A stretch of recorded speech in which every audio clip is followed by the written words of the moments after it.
This time on Back Shed, I got me an ugly duckling XF Falcon Ute. We're going to knock the ugly off it, put some cool on it. Stick around, let's take a look.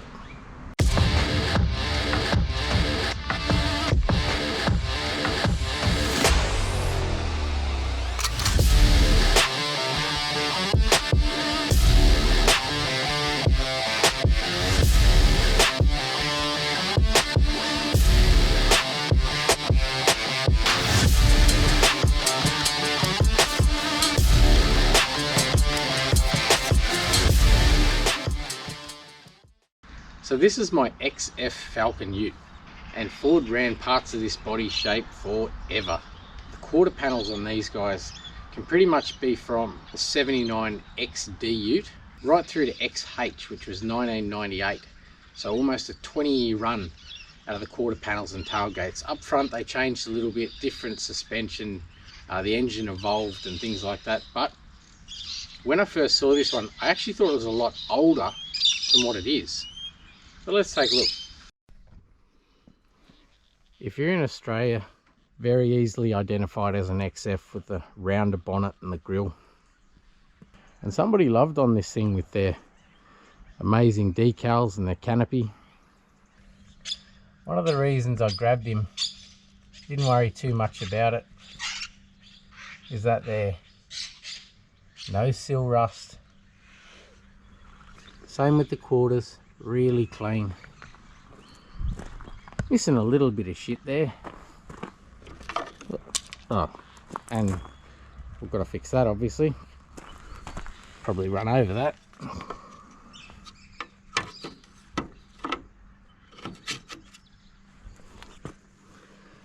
And that worries me. Earlier alarms were never any good. And she's poverty pack. Vinyl or plastic maybe. No fabric in the trims. It's a good start. We got some keys, but like I said, that worries me greatly.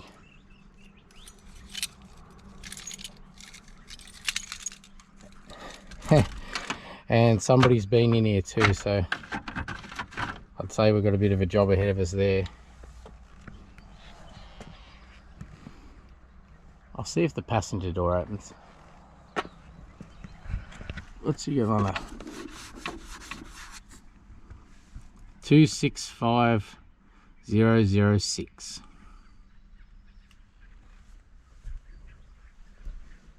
Oh, air? She got air? So I assume it'll have steer as well. Bit of crap going on to you. 5-speed. Missing the old knob, and a 3-seater. That's a bit odd. 3-seat. Yeah, it's got the belts there and everything. So it's 3-seat with a manual.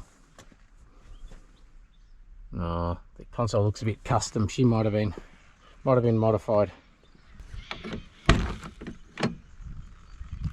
And that door handle works as well. 2 for 2. Missing a little bit of shit there, and she's filthy, but oh, that worries me. Oh no, that's only a fuel cap lock. Some lock nuts. Oh, well, at least we've got the key.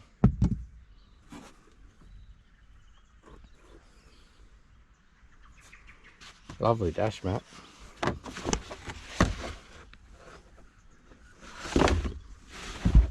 Dash is good underneath though. That's a plus. That's not even out of a Falcon. That's a Commodore. That's a Commodore dash. Yeah, GM. What that's doing in here. So is that. That's for a Commodore as well.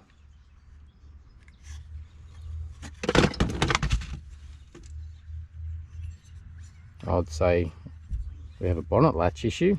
Do you reckon?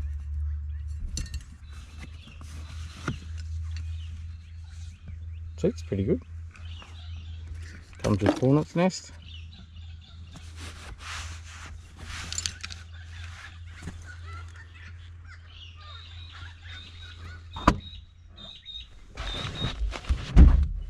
folds into an armrest. Oh yeah. This one might be good though. What the hell?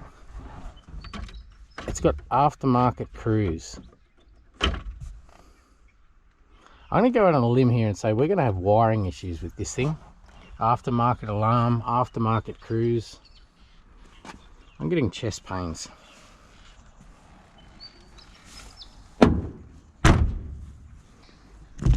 Oh, side opens. No struts though. Oh yes it does. It's got struts. They're just not connected. I'm getting dripped on by filthy water, no doubt. There's a barrette.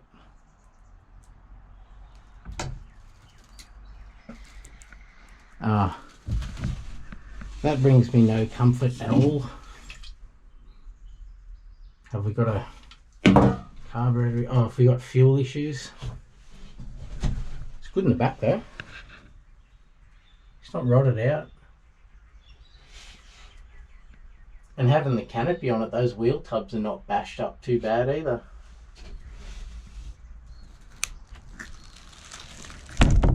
Yeah, that barrette's black and that one's grey, so maybe it's just a replacement. Yeah, because that one's still half there, so there's a replacement barrette. Oh, again, no strut. Are they there? No. That one's got a strut.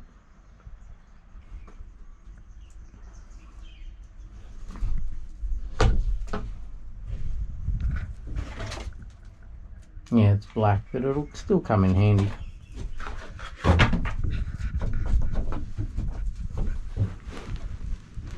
Oh, tools. That's the factory tool kit. Oh, that doesn't excite me at all.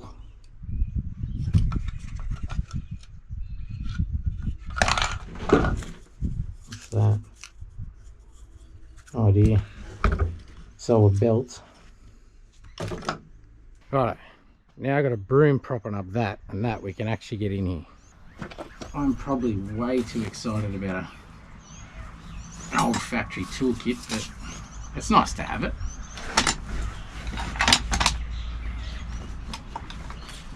I hope that's all that's in here. Yeah. Factory jack.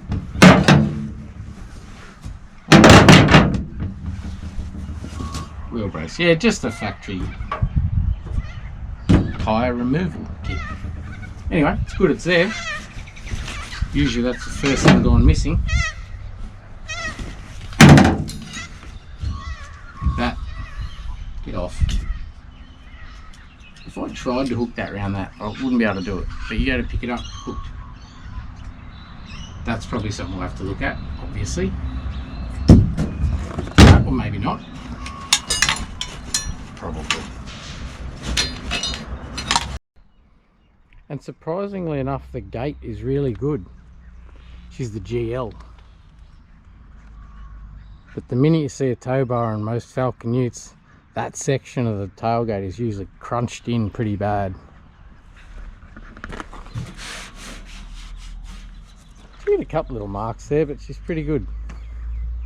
But I'll show you the real reason I thought it was a lot older at first glance than what it actually is.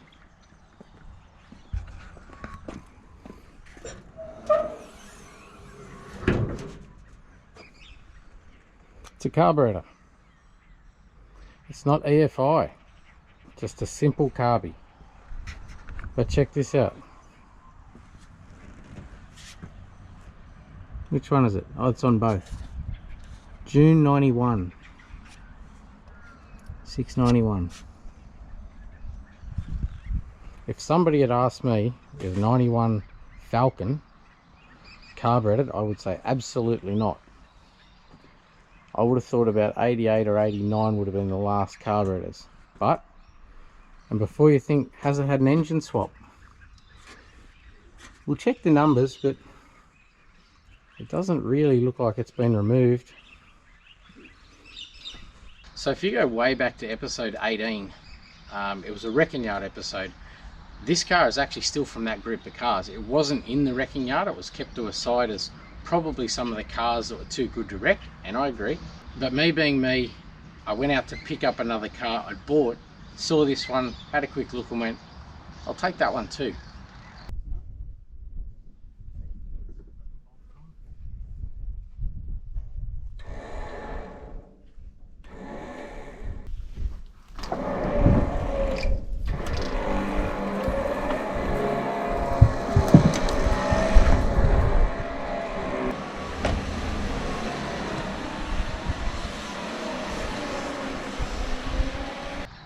But I probably should have looked a little harder. Don't get me wrong, it's not rusted out, and that's the reason I bought it. But I thought it was pretty complete. It's not. So has it got an engine? There's a little bit of shit missing. No radiator. Oh no. No spark leads. Why no spark leads?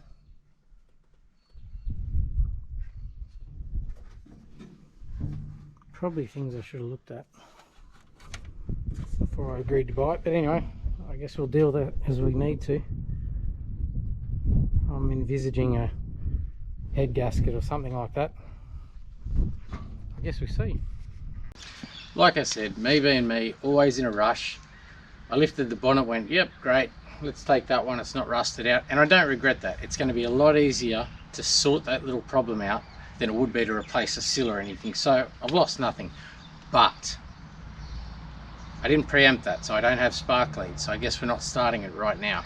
So it's still a will it run, just not right now.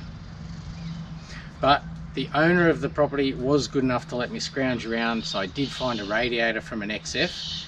It's out of an auto car because it's got transmission lines, but we can still get that in. So I think this morning's pretty much going to be getting a list together. That battery is a bit of an odd terminal battery. It's got holes through it rather than the push-on, so we'll get a battery. Just make a list, Michael. Make a list. Righto, so battery. Spark leads.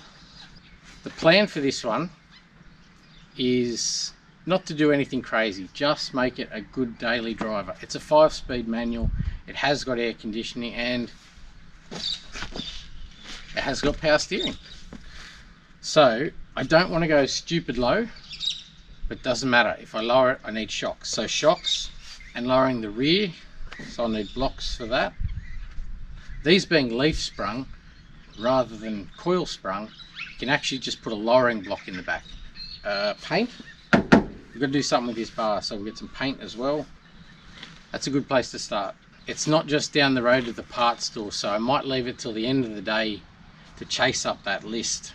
So for now, there's plenty we can do for now. The canopy can come off for certain, and then we can start taking off that crappy decal on the bonnet, crappy decal on the side. That's another one. Caramel wheel. I wonder if they'll have one of them. Try to pump up the tyres, although somehow don't think that one's pumping up. On the subject of wheels, if I see a cheap set of wheels or wheels that I've taken off one of my cars and sat to a side, I don't tend to get rid of them. So my son and I have already gone through a couple of sets of wheels and picked out a set.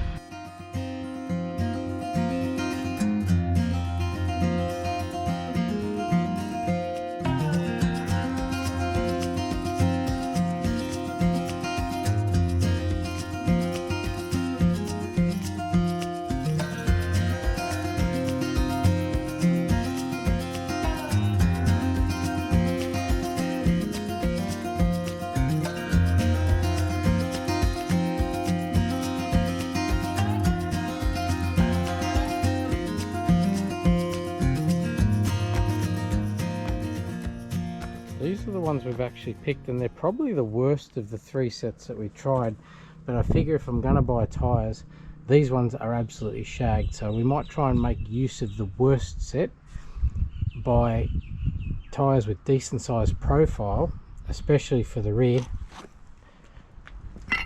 just to close up that gap a little, then we'll lower it. So all we're going to do is get a little bit of rust off. We're going to hit this section with sandpaper, hit this section with a Scotch-Brite, and then Just polish them up with a buff pad on a drill. And we've already started on that section. That's what it should come up like. Alright, so me and the boy are into it.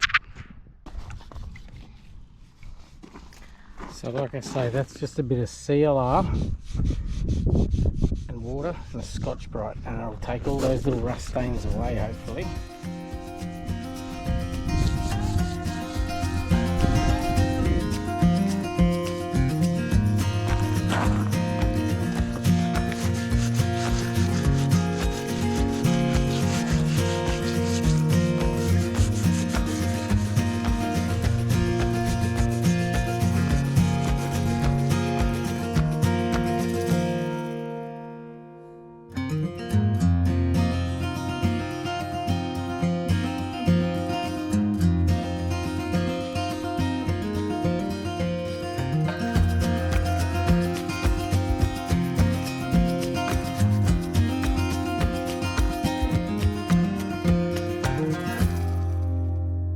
And to be honest, they're probably the worst of the 3 sets. However, I like making something that's really bad into something useful.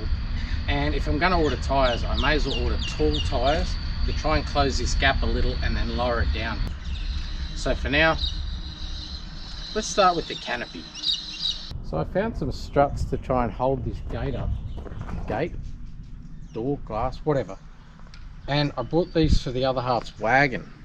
But they're cheap Chinese crap and they wouldn't hold the gate up what they were designed to do. But it might just be enough to hold this up. So as long as that ball's similar size, let's see.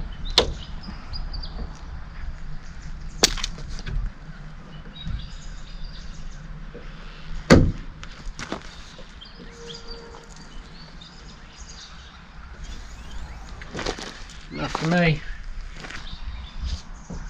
Oh, they're actually too stiff. I feel like you're going to break the glass. They'll do for now. I'll take one off and they'll work, I think. See if we can get this off. Get this junk out first. Call me stupid. Well, don't. Oh, do it if you want. But I'm not going to throw that away just yet.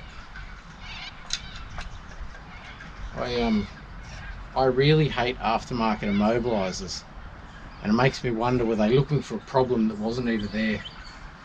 Anyway, that belt. Alright.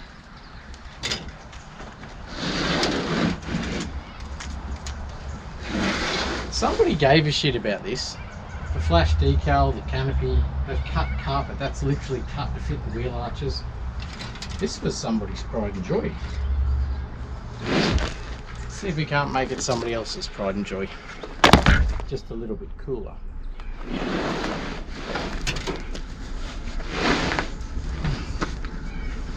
By the smell of it, some animal left some pride and joy in it.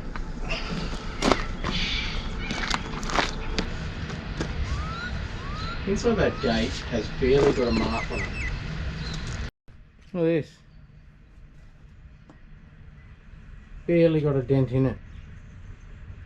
In actual fact, I don't think it has got a dent in it. Just ever so scratched here.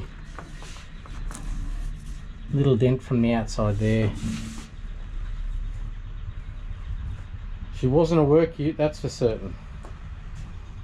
Like I say, those tubs aren't knocked about. Alright, we'll stop talking and get the rest of this out.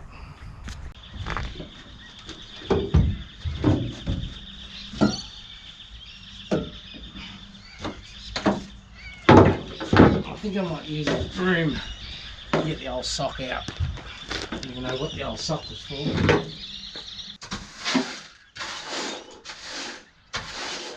What the hell is that? An old magnifying glass. I don't really want to magnify anything in here.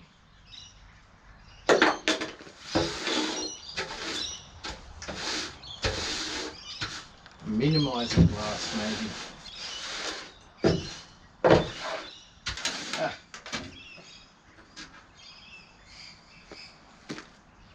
How do you reckon that job went? I'd say there was a bit of swearing involved in that one.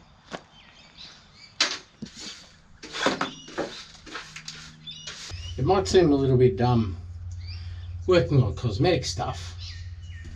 We don't even know it runs, but I'm pretty confident that's going to go. I mean, you're not going to be swapping distributors on something that's got a blown, well, you might be swapping the distributor if it's got a blown head gasket because the radiator's out of it. That was a bad analogy. You wouldn't be swapping the distributor on something that's got a bottom end knock. That's a better one. It's like it's knocking in the bottom end. Hey, let's swap the distributor. That should fix it. Anyway, what's the worst that could happen?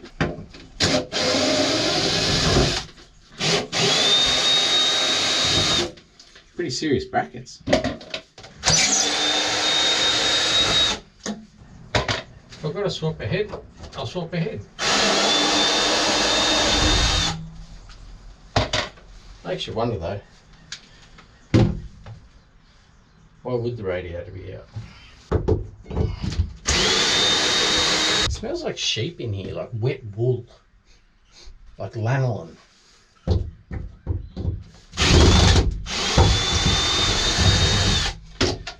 Prefer lanolin and wet sheep than rotting mouse carcass.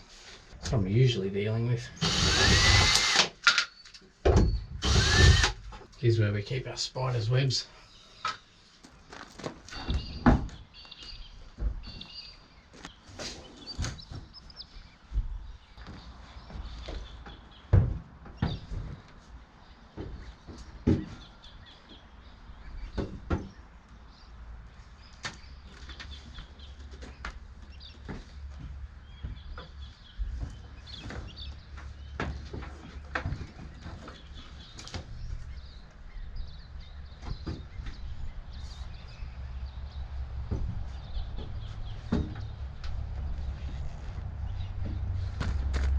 We've got a wire.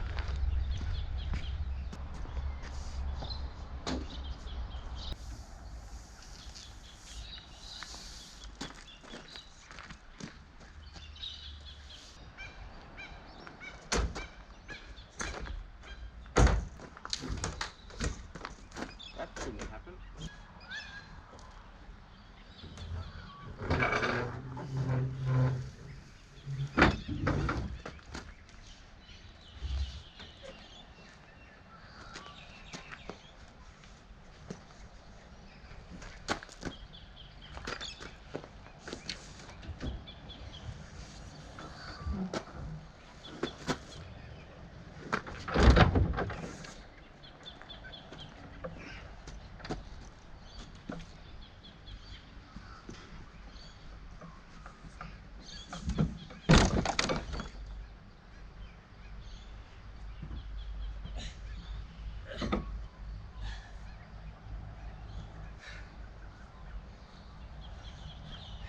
So, as you saw, that was the correct way to remove a canopy.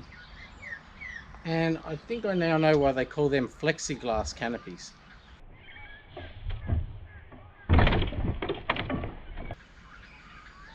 Anyway, it's off. Get all this crap off. But the paint's good, look. I expected along the edge of the roof there for the paint to be basically rubbed through, but I reckon that's going to buff up just fine. And we've got a bit of tape and stuff to remove, but I'll rip that off with a razor blade, and when we get our wheel to get this off, probably use it on that as well. So if I just cut the bulk of this off with a blade, I should be able to get the rest off with just prep sol, like wax and grease remover, or you know, those caramelly wheels that you take the pinstripes off with. As long as I can get along here without hacking at the paint, I'll be pretty happy.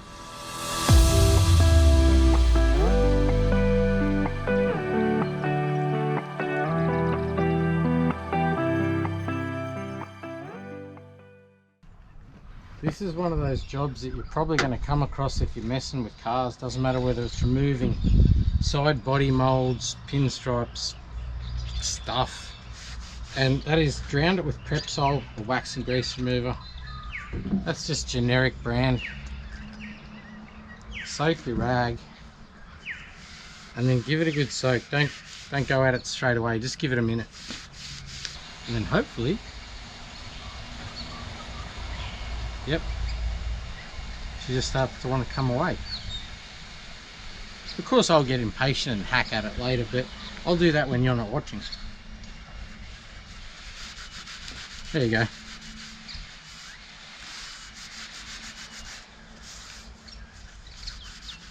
And that's just what's called a wax and grease remover, or a Prepsol, million different names for it. But tip being, let it soak for a second. Don't just like, it's not coming off. Give it a second. Go and have a beer, talk to the dog, then come back. That bit might be a bit different scenario. She's pretty old, but I'll just keep soaking. Messy and time consuming, but stop talking. Just get into it. So with all of that preliminary cleaned off, I still got to buff all that. Missed a bit there, but anyway, let's ignore that and move on. I'm going to start on this stripe. Now I will get one of those wheels that strip them off, called a caramel wheel, but this side's in the sun, so it's nice and warm, and if I get a new blade and just get under the edge like that, I should be able to pull the bulk of it off.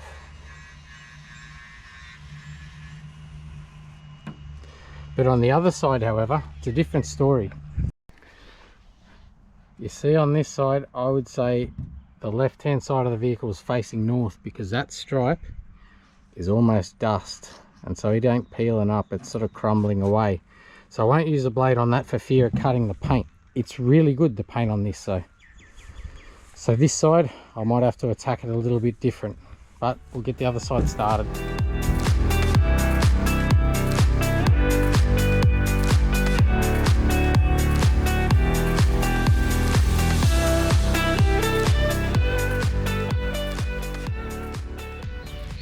Now I know you'll go, wait this afternoon, go and get the caramel wheel. I don't do wait very well, so I'm just going to get this off now. And I've done it like this for a long time, back before those wheels were ever made. Get a bit of Prepsol on it, that'll soften the glue. Can you see there? It actually brings that glue off. So if, even with the stripe on there, it gets under the edge, and then you just get a brand new razor blade. Make sure it's clean. And a steady hand, which I don't have, so I'll probably cock it up. It's just like that. And that's the way we used to do it back in the day. Just hold him real flat. And when you get to a curve in the panel like that roll, stop, because you'll mess it up. You just don't want to get on that roll and scratch the paint, so get those bits last, just going that way. Same with here, come up that way, get the edge there, then come along the top, take the rest off. I'm impatient, I can't wait.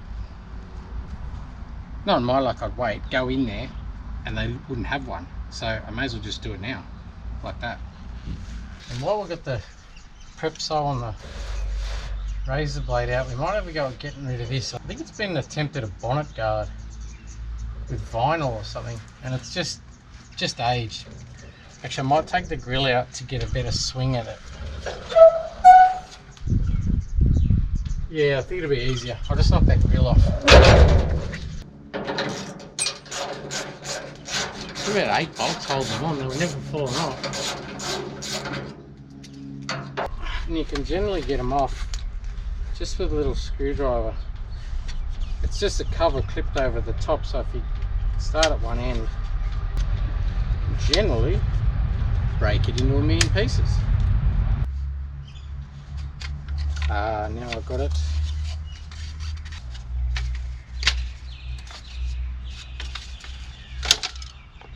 Oh, I broke the corner off that. I was all but there and broke the corner off it. Doesn't matter. Still pretty good. That's the backing, and it just clips back on. It actually goes back on a lot easier than it come off. Anyway, we're going to paint that. And I suppose while I'm going, I may as well take the bar off. We're going to paint it as well. And fix that. So we'll knock it off. Don't know if it runs, but we'll worry about all this stuff.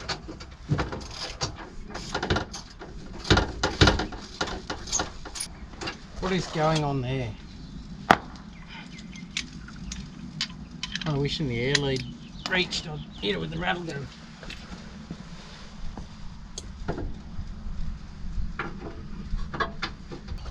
So this isn't great. Have a look at this.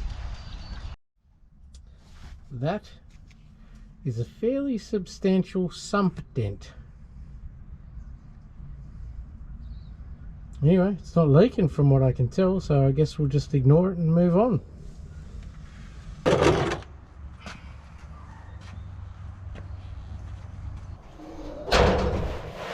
I guess we'll get back to stripping that, eh? Sort of got a little sidetracked. But I had to come off. I want to make this a nice streetable car. Paint the bars. See what the bonnet comes up like.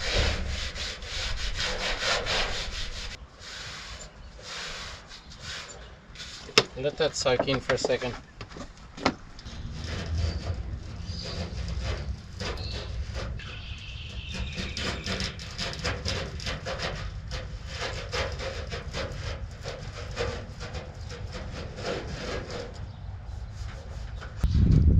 So it may have turned out that I've lied to you. In the previous episode, I said stick around, we're going to paint an acrylic bonnet. This was the bonnet. That's coming off. I ain't painting it. We're still going to paint the bar, don't get me wrong. Not a total liar. I just lied about the bonnet.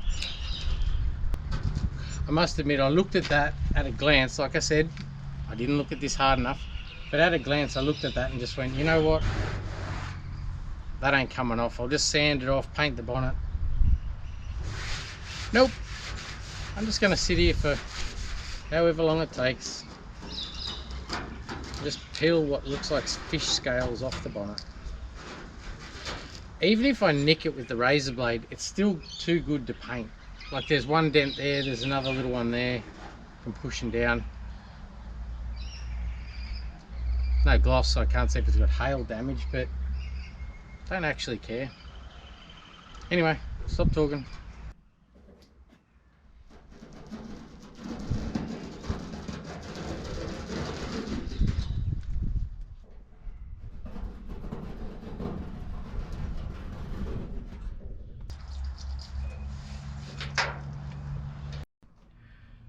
So we're kind of at the point now where I need some stock wheels to get it off the ground. I'm about to order tires for the dragways that I have, and we need a battery.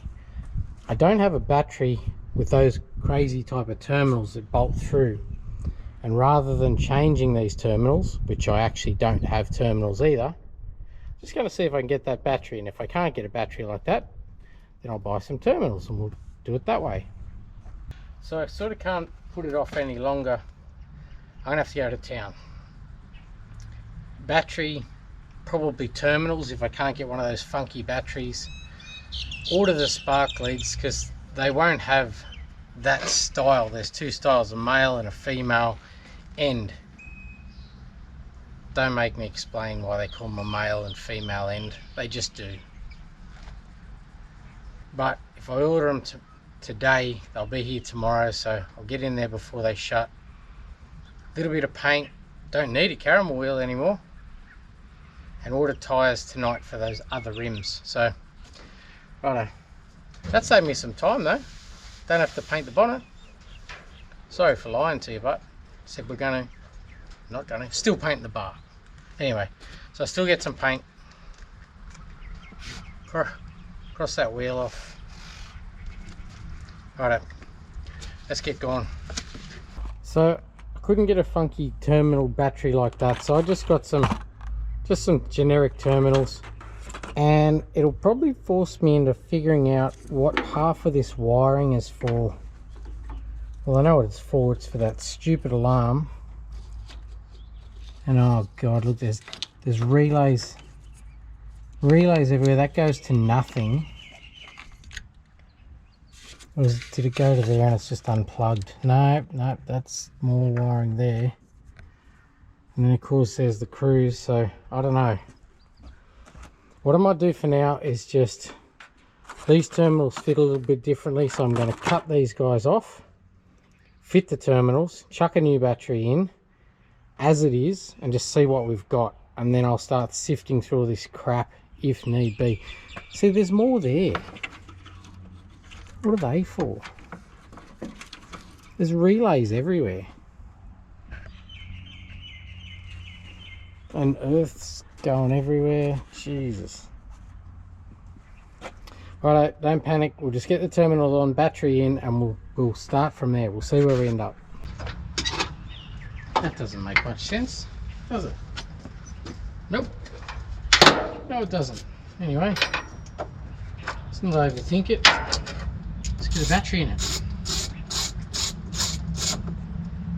if it catches flame. We should be able to test at least if the key wants to roll on, and I'll tell pretty quick if the immobilizer's shutting everything down. If I got no power at the coil when you roll the key on, then again we'll have to do that. Can't immobilize the fuel system. It's carbureted, still going to run. Those bits look factory, so I'll leave all that intact. Get that battery out. Undo the clamp, you idiot.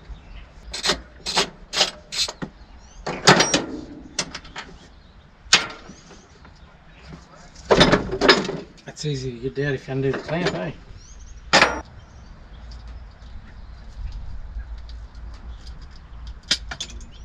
So I got the negative on, and like I say, for now I'm just going to piggyback those onto those bolts. Because I'm unsure if they're factory, so I'm going to delete them rather than joining them in with this main terminal. And I want to do the same here. That's obviously from your starter, that's pretty clear. That looks factory, and that wire there would go to the alternator. It feels okay. It's not hard and brittle. So, and that'll be that yellow one just there. I don't know if you can see that, but that's yellow there. So that guide runs straight up here and straight up to the battery, so alternator. So like I say, this one I'm not even sure. It's that one there, but we don't need it. I'm not saying it's not a good idea to have an additional alternator to battery wire. I'm just saying right now, with that little terminal, I don't think I've got room for all that. So I'm going to go back to just those two. And that one's definitely not factory. I'm going to piggyback him the same way I have those guys, and just start from basics. I'll just leave that disconnected for now. Righto.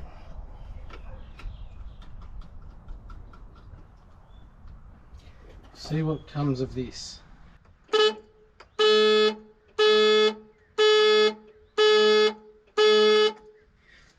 That's what comes of that. Did I mention that I don't like old immobilizers?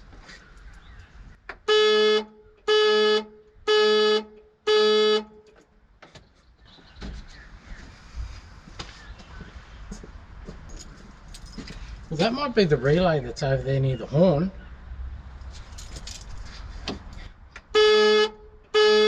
Yep, I can hear it clicking every time it puts the horn on.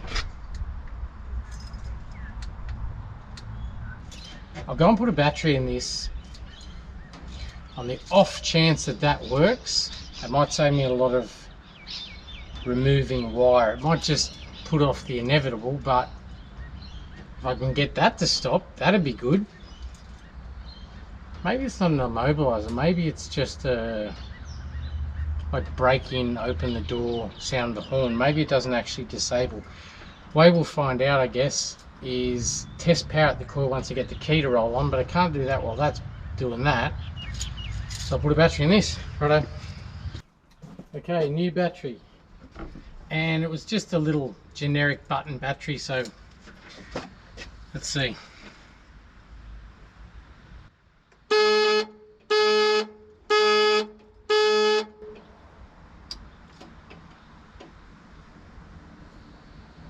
Are you shitting me?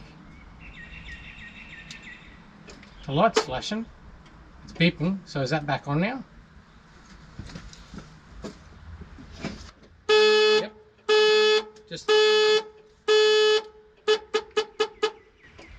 I just opened the door and it went off. That is ridiculous.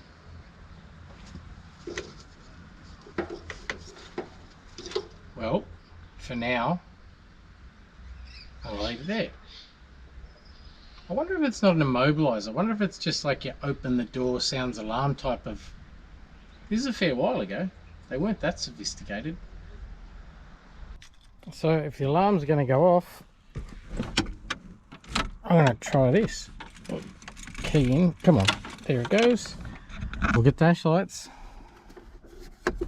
That little light tell me... Not tell me nothing. And the column's all falling down. Let's see if it winds. Yep.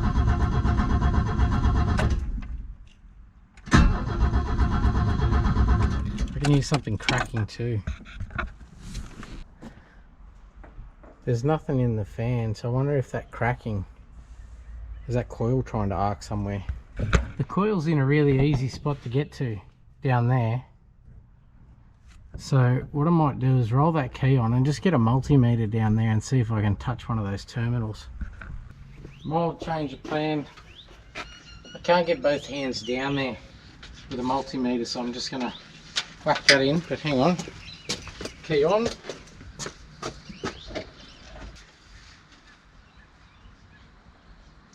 You're kidding me. Check this out. If I can clip this onto the positive. So that's on the positive, right?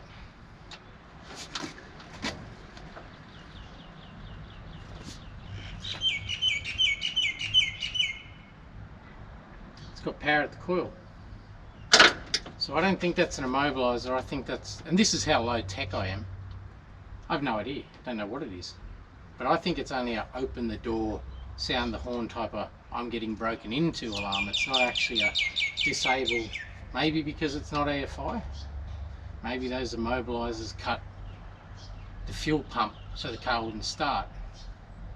Right now I'm filthy on myself for not noticing those spark leads, because I would be literally putting spark leads, checking firing order and throwing some fuel down its guts.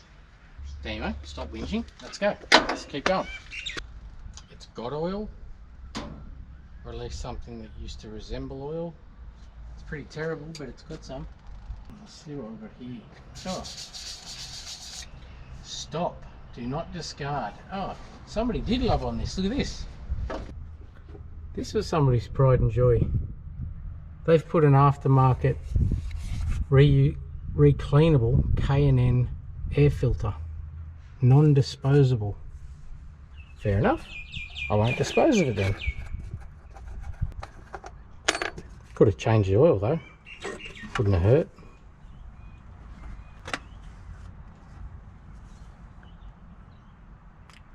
Actually, I'd say she was pretty well due for a service.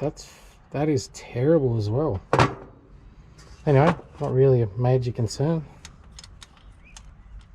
Carby's free. Now everything moves. We'll knock this air cleaner off in preparation. Oh, bolt's gone from there, don't need that one. You've got no idea how filthy I am on myself right now. If I'd had spark leads, and I mean, I can't just grab them off like the Valiant, or I got a 202 around there with spark leads. I can't just grab them off that because the plug end's the same. They still fit a normal plug, but the distributor end is completely different. I'll show you. See, this is the one that was in the back, and if you see, the ends are not the push-in female type ends. They're called a male end for obvious reasons, and the leads are the same. They're different. So I'm just going to have to wait till tomorrow for them. That's okay. We've got plenty we can do. Get this air cleaner off, disconnect that fuel line, maybe put a filter in that fuel line, give it another wind, see if anything comes out of the fuel line. Before we go too crazy cranking on it, I better have a look in that tank, or at least drop the line off the tank and see what it smells like. I was pumping, I saw powered that coil. Imagine if the aftermarket cruise worked. Manual, it'd be brutal because it's like 30-year-old cruise control. Be as tactful as a meat cleaver.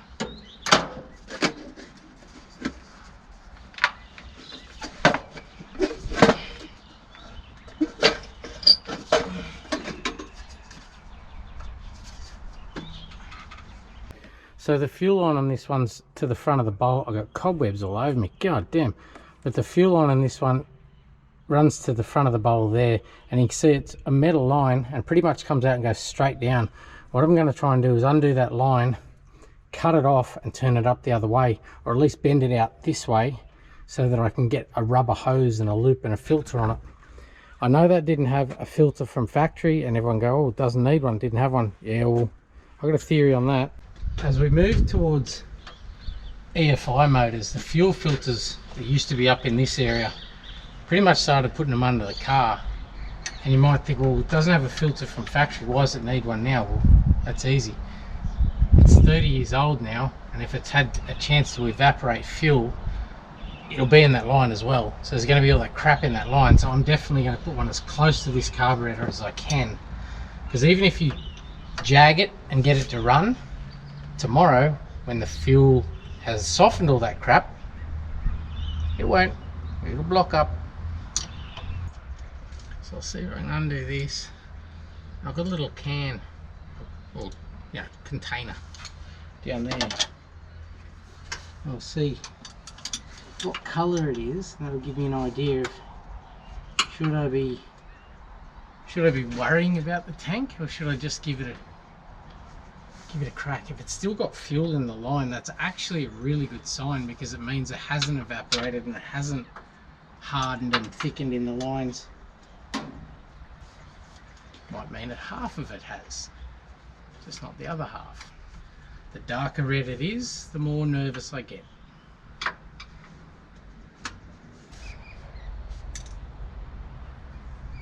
Oh, it doesn't smell great. I'll see if my bucket caught anything.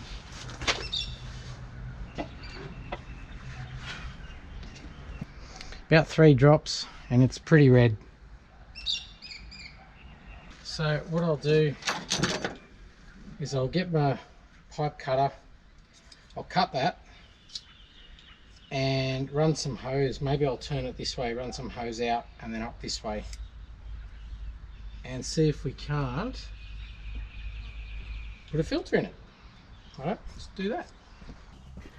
So I've cut the metal line here, and instead of going straight down, it's now coming out here with a rubber line attached just under there.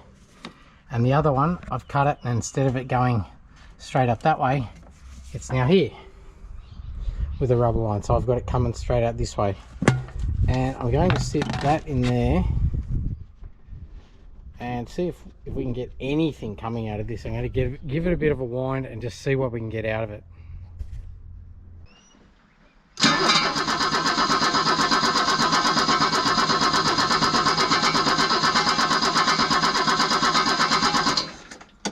The whole time I could hear something cracking, so we've got a coil wanting to throw spark and some fuel came out of that.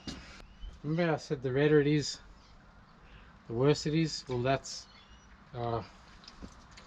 about 10 minutes away from varnish, but it's not varnish, not yet. So there's still hope. So I know what I want to do. and that is self-loathe for not ordering spark leads, for not noticing that there was none and ordering them beforehand. But surely I can butcher something up. Surely I can crimp down some. We might crimp down some junk. I'll go through a box in here of spark leads. Thinking out loud. Let's just do some stuff. I was sort of thinking I might be able to take a normal spark plug lead end and screw and just crimp it down and squash it down. That's not even done up. That's not even tight. That distributor's still loose. I just pushed that and it moved. Alright, so that's just one more thing we're going to do. Anyway, I was saying about crimping those leads down to try and fit that. Maybe we should make sure we got top dead center and everything first, and then worry about that.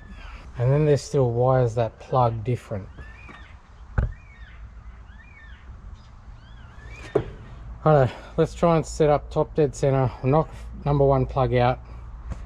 We'll start from scratch. I guess in a funny way that was a bit naive of me to think it's had a distributor in it. Surely it'll be perfect. Just trying to find the balancer bolt. Do they have one? Surely they have one. I've had these before, they got one. It's just full of mud. Yep, full of mud. Yep, dirt and mud. If you can see down here, they're the timing markers. Can I point to them? How can I point to them? Just there. And there should be a groove on that balancer. And if I can roll that round, there should be a groove or a dot or something. And I can see a dot right there actually.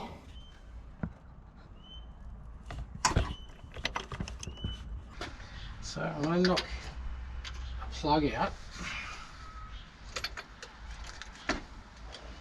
And then just get a zip tie and see if we are anywhere near top dead center. Why won't that come out? That won't even grab onto it. What's going on there?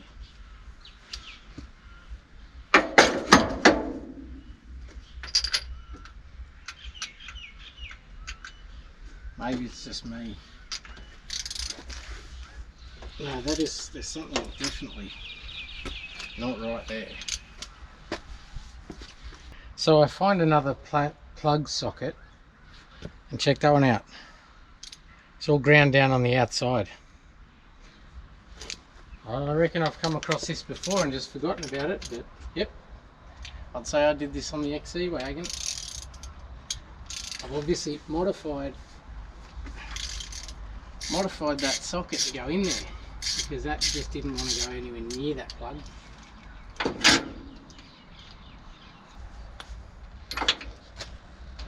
Plug's not even dirty. So hopefully just that failed distributor or whatever the radiator issue is was all it was parked for. But let's get a zip tie. Yeah, all the pistons right there. The only other thing we could be is 180 degrees out. And without the rocket cover off, you can't really tell, because if it's 180 out, the exhaust valve would have been shutting, it would have been exhausting gas. You can tell, however, if you wind it over and just hold your thumb on it. If it blows your thumb off, that's when it's trying to compress. Well, that's at the top of that stroke, that's where you're going to get spark. But I can't reach that and reach that, so I'm going to guess at it. I'll pull this distributor cap, just have a look how far away from number one it is. Henry's done me a favour on this one too.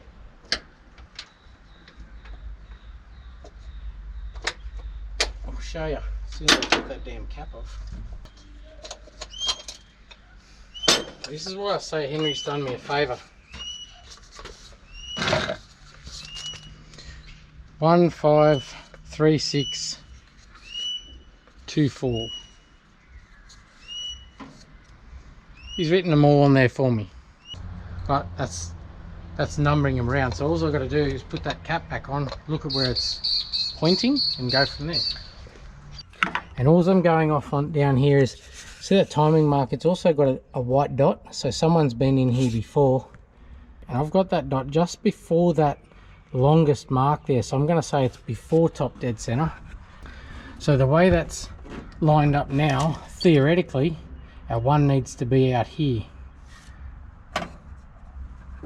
So if I start putting all this cap back on, and it's a two-piece cap, of course it isn't when I want it to come apart to show you, but so that guy goes on, and you'll see that lug there, well, that has to go.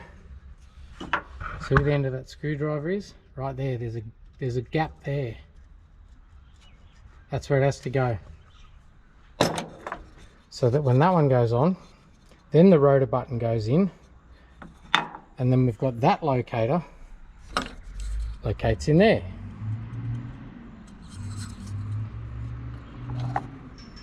So we're going to see if one, and I can tell you from that clip location there,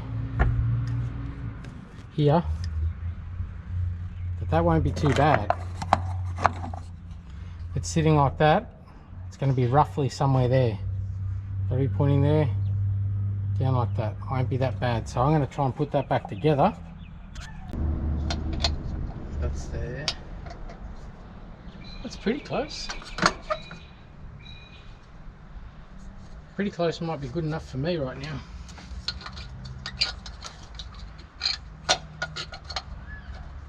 And where's that locket bolt? Like seriously, it's at the base of hell. So the drama I'm having is I touched that distributor and it moved. So I tried to clamp it down tighter, got it tight as I could get it, still moved. Like the clamp is not pulling down onto the distributor, and it's that tight down there you can't see what you're doing. I'm wondering if that irregular shaped base is why the clamp isn't grabbing it. If it was up here on the top of a V8, it'd be easy to see and easy to get at and easy to modify the clamp, but it's not. It's way down there in the depths of hell. So my leads are now not my biggest issue. My biggest issue is holding that distributor because it turns really easy. And the way that base looks, it doesn't look like it's adjustable. So I'm going to have to learn some stuff here. Something's not right there. Anyway, got a lot done. Got a lot of stuff done really. So I might pack up this mess, do a little bit of research and start fresh in the morning. There's no real sense beating my head against the wall on that one where there's clearly something that I don't know. I've never had an XF that's had spark issues, so I've never had to dig this deep into it, but I think I'm on the right track when I say that is a complete different distributor. That's a given, it just looks different, but the wiring that's hanging off the side of it, when you look inside it, there's no adjustment, there's no vacuum advance, no anything. So this, somewhere in this car, there is something that controls the timing that I don't know about. And that distributor that's in there has no base adjustment, the same way that this one doesn't, but the top is adjustable, which clearly that's to compensate for whatever it is that wiring runs to. I'm assuming some sort of primitive computer that controls the timing. And that's what I'm going to find out. And yeah, I know, somewhere there's an XF guy or girl screaming at the screen, "It's this, you idiot." But I haven't had one, and I'm willing to learn the hard way if it helps any of you guys. So I'll get to the bottom of it. I'll come out tomorrow, I won't say smarter, but knowing a little more, and we'll get stuck into it from fresh. I honestly think I'll ignore it. That distributor I'm very familiar with, it's just a HEI. I'm just not familiar with the adjustability in the top when it's bolted in the base, but if that's how it's supposed to be, then I guess I'll get my spark leads tomorrow, we'll chuck some fuel at it, and I'll time the damn thing by ear, the old school way. I still think we made a lot of headway today. I know I haven't got the damn thing to run, but all the decals gone, the canopy's off, the crap off the front. Are they getting louder, or is it just me? And all that crap off the front we've got off. The bar's ready to start scotch brighting and painting, and maybe while the leads turn up I'll do that first in the morning. Get the bar, the grill painted, maybe the barrettes, get them painted as well. And then of course there's washing, buffing, lowering, plenty to do. I won't stress too hard over it. Alright, see you in the morning. Okay, so today I'm a little bit wiser. I like sharing the bits and pieces that I know, but also not too scared to tell you when I don't know anything. And I've never come across this, I've never had to. I've had XFs before, but never had a timing issue. So I was on the right track. The distributor in this guy, this one, is called an EST, an electronic spark timing distributor. So yes, there is a bit of a computer in the kick trim inside that controls the timing in this distributor that we were on the right track with, which makes the distributor in it an aftermarket EST delete distributor. And I got to the bottom of why I could still move the distributor although I'd clamped it down. I would say the manufacturer of that distributor has a generic Dizzy that fits a lot of other 6s, sort of like this. This is a Clevo distributor, but you'll get the idea. The manufacturer's made one distributor and then manufactured a collar to go around the base of the distributor to mimic that. That collar was loose, so it was as simple as, although it took me 45 minutes because of where it was, just tighten it up. So I've tightened the collar, the distributor now is in place, it's tight, and we'll go from there. I'll see if I can get you down here and show you this collar. I don't think I'm going to be able to. And no, I'm not going to self-loathe any longer about not having spark leads. I'm shallow as shit, I'm over it. There's a million things we can do to this in the meantime, but that is ready to at least throw them on it and see if we've got some spark. One thing I probably didn't say is, rather than lining it up exactly on top dead center, I've actually set the distributor up slightly anti-clockwise of perfectly lined up, which is actually advancing it. I think about 6 to 10 degrees, somewhere there. It'll just start a little easier. Well, I guess we'll see. Most engines will start a little easier with a little bit of timing in them, with a little bit of advanced timing in them. Too many words. Stop talking. Righto, air cleaner on. I'm going to push it back, get it washed down, and we're going to start buffing.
A little bit of remodeling in this area here, so I'm having a little trouble.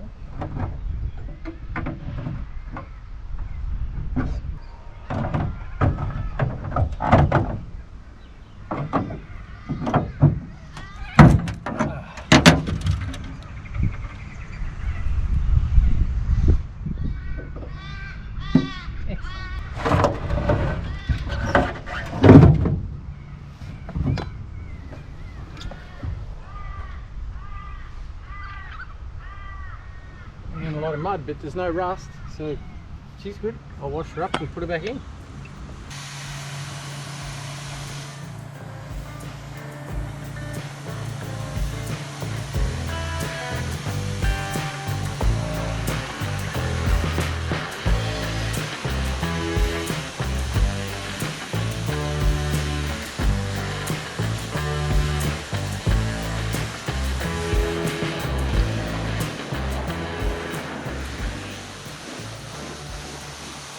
So I get in here where you can hear me. The wind is really picking up outside, and I've pressure cleaned around that, I reckon 3 times, and then gave it a light Scotch Brite, because it didn't look it being white, but it was actually a lot more oxidized than you thought, to the point where you can actually see the oxidization where I've Scotch Brite it in the water that's run down the windscreen. And I found a couple of little things on around the body that we're going to tend to. As I said, we are going to paint the bumper bar, color code the grille, that sort of thing. But there's actually a section on top of the quarter. That's actually primer there, and they've top coated to there, so the canopy's been sitting along that edge there. So we'll end up doing a bit of a blend from this edge to this edge. And just try and blend that back in so it looks a bit nicer. Hey, I've got the colour, I may as well touch it up.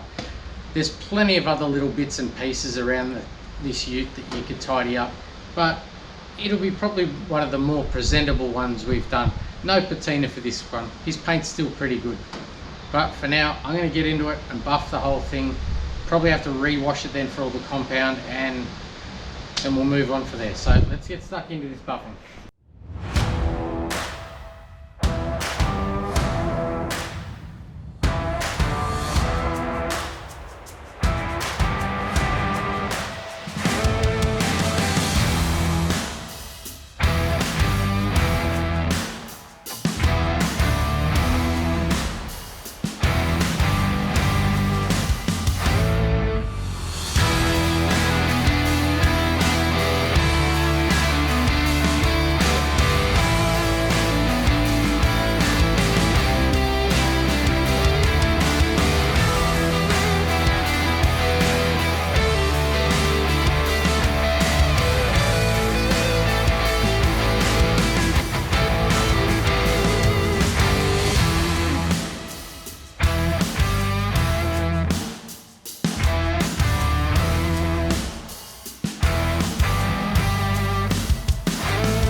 So buffing that guy up, and it's actually come up a lot better than I expected.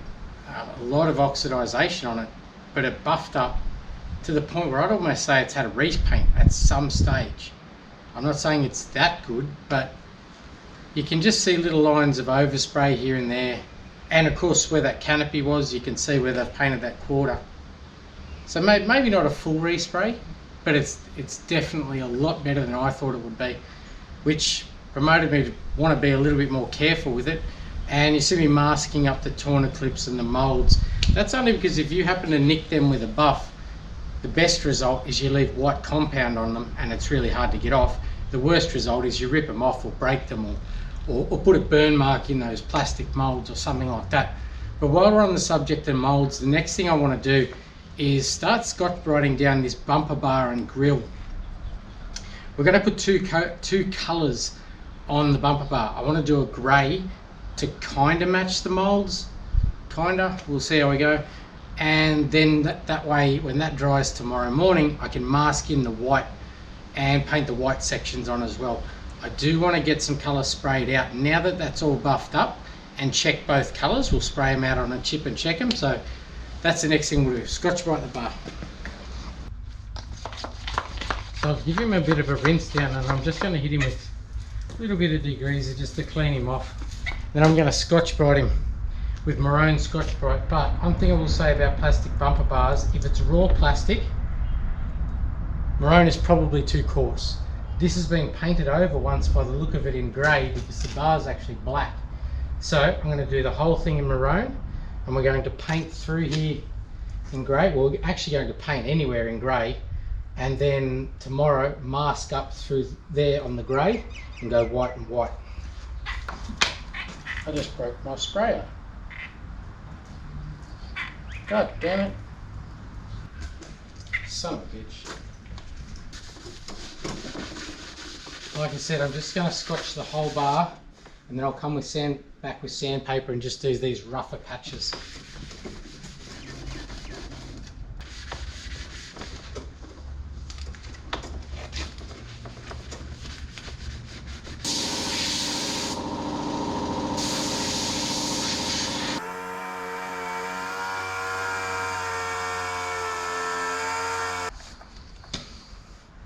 Can of worms. Turns out the bar's been painted 11 million times. Somebody really did love on this, because every time they scratched the front bar they had it repainted. I'm counting 7 coats of colour. Well, primer, then grey, then more primer, then grey. Probably should have just greyed the whole thing and left it. But anyway, we'll keep going.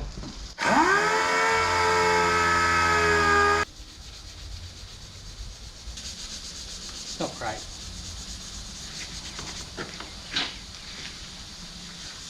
The bar's got splits in it down the bottom. It's only going to be a temporary measure. We'll just get him on the road. We can worry about a new bar later. Yeah, I'm actually worrying way too much about that, aren't I? So any of you that were here in the last few episodes would have seen the VB Commodore, and I painted the wheels. Well, this is the colour chip from painting those wheels. It's going to be a lot darker that way. I think that'll do me. It's good enough for me. And we're going to try and reuse that paint. And if you see on the side there, it's very, very dark compared to that body mould.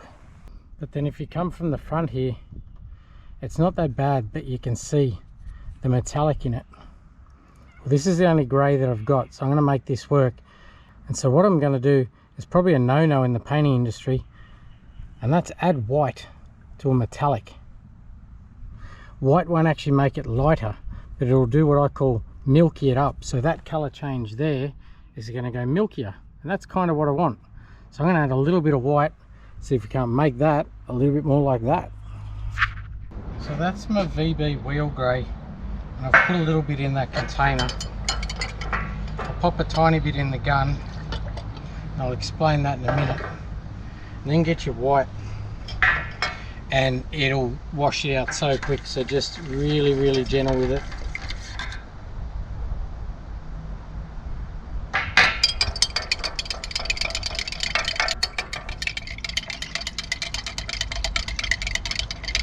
And what the little bit in the gun was for is when you want to see if you've made a difference, just drop a drop out of the gun, just pull the trigger. Not yet. Yeah, just pull the trigger and let one drop hit the colour that's now on your stirring stick. Come over here, I'll show you. So if I stir that, and as I pick it up and then I put one little drop, you can actually see the difference in the darkness.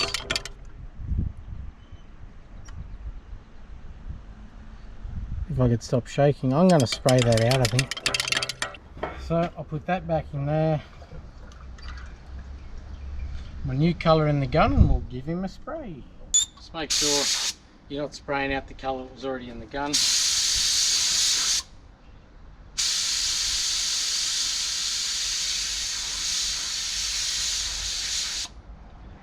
I wasn't shaking, I was shivering, it's cold. I'm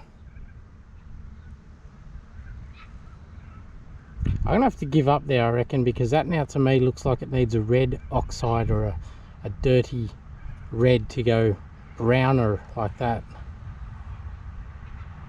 But when you think about it, it's going to be way up there, not there, way up there. Like I say, I wouldn't recommend putting white in a metallic. It generally just ruins your metallic, and that's actually what I'm trying to do there. I'm just trying to make something out of some leftover, so I don't have to go and buy grey to match the bar or whatever. And as I say, it's way up the front, it's not down on the side, it's not going to be this far away from it, it's like that, don't care. I'll get that centre section grey. In the morning we'll mask off that centre section and wipe the top and bottom.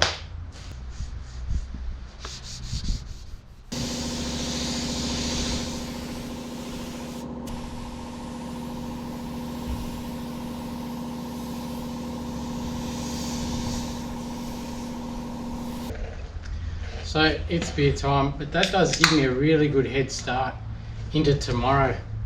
Now, first thing, in the subdued light of the morning, and why I say subdued light, if you're colour matching something edge to edge, and I wouldn't consider that edge to edge because it is so far apart, but with the bar and the grill, they're going to be basically up against other colours, so it's called edge to edge. So if you're matching something that needs to be that good it's right next to something, you want to do it in subdued light.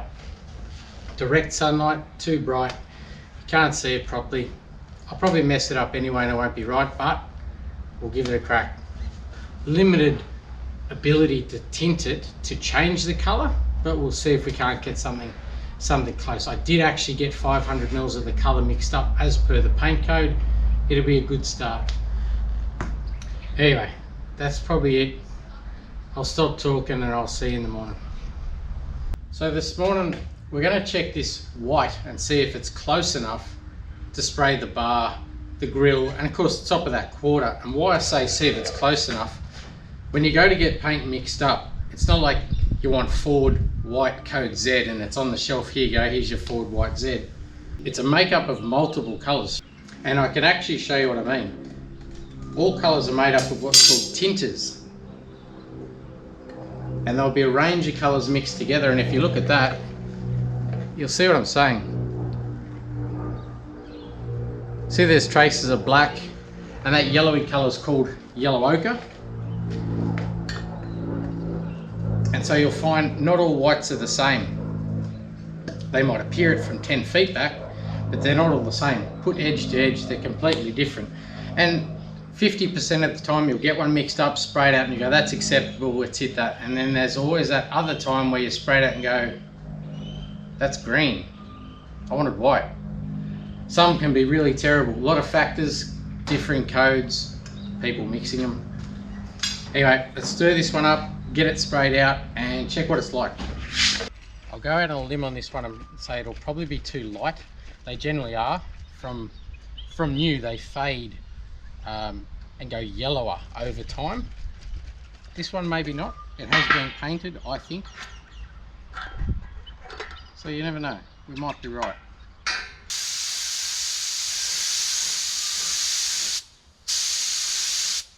Give it a couple of coats so it's covered, because if you don't cover it and the grey's showing through, same colour card, it won't be accurate. And as you know, we're all about accuracy here.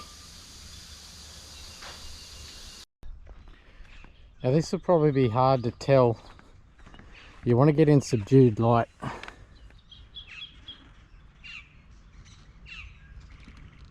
Oh geez, I'll tell you what. I'll check it in a couple of different spots.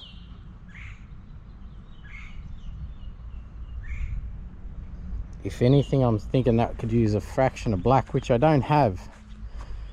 I've only really got another white that's a bit yellower, so if that doesn't need to go yellower, oh, that's good enough for me. Good enough for me. So I'm going to chuck my first coat on the bar, and just a nice light coat for adhesion.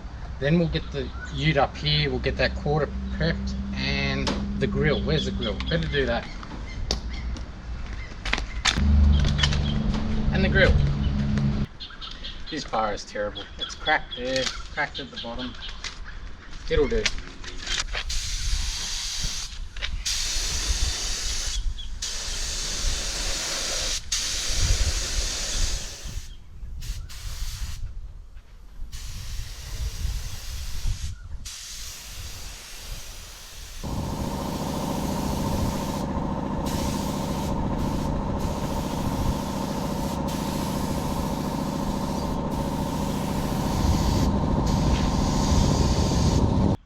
So just along this top edge, I've just sanded with 400 dry, just where that primer and paint had actually met the old primer and paint. There was an edge where the canopy was. I think you could still see it, maybe there. And so just running along that, like I said, 400 dry, and then I'm just going to get a maroon Scotch-Brite and do that back edge and this front edge, just so we get adhesion. And I've wiped that surface down with Prepsol, which is just the same product we use to get the stickers off. And then with your narrow tape, pull him over your knee and fold it like that. You're just folding that edge over. So that top edge is not going to stick to the panel and that section will. Just literally doubling him over. Called soft edging.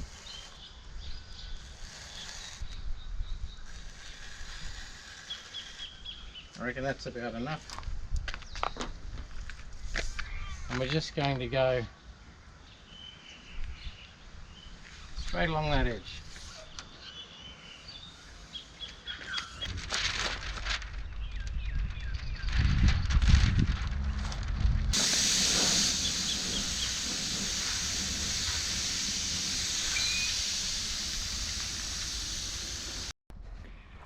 Now if you've been here before you know what I'm talking about, but with double edge masking, what the go is the air pressure will hit that flap and it will just flick it back. So you'll get a nice fuzzy little edge there that you can buff up. You won't get a hard edge as if you've masked along that very lip there. So that's one coat. You can see he's not covered. I'll get another couple of coats down him and that'll be done. But we'll chuck another coat on these terrible bars. Well, bar and grill. Did I say bar and grill? All of a sudden I wish it was beer time.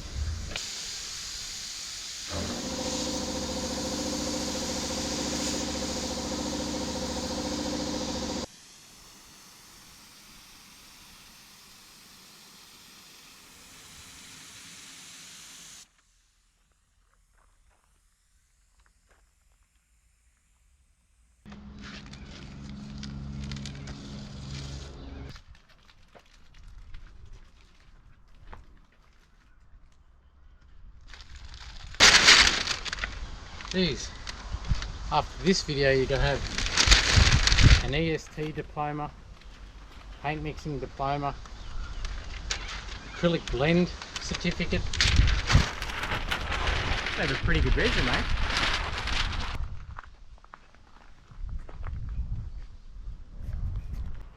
And I'm impatient, so I'm putting it back together now. It's what I like about acrylic lacquer. You can really get stuck into it if you're in a hurry, which I'm always in a hurry.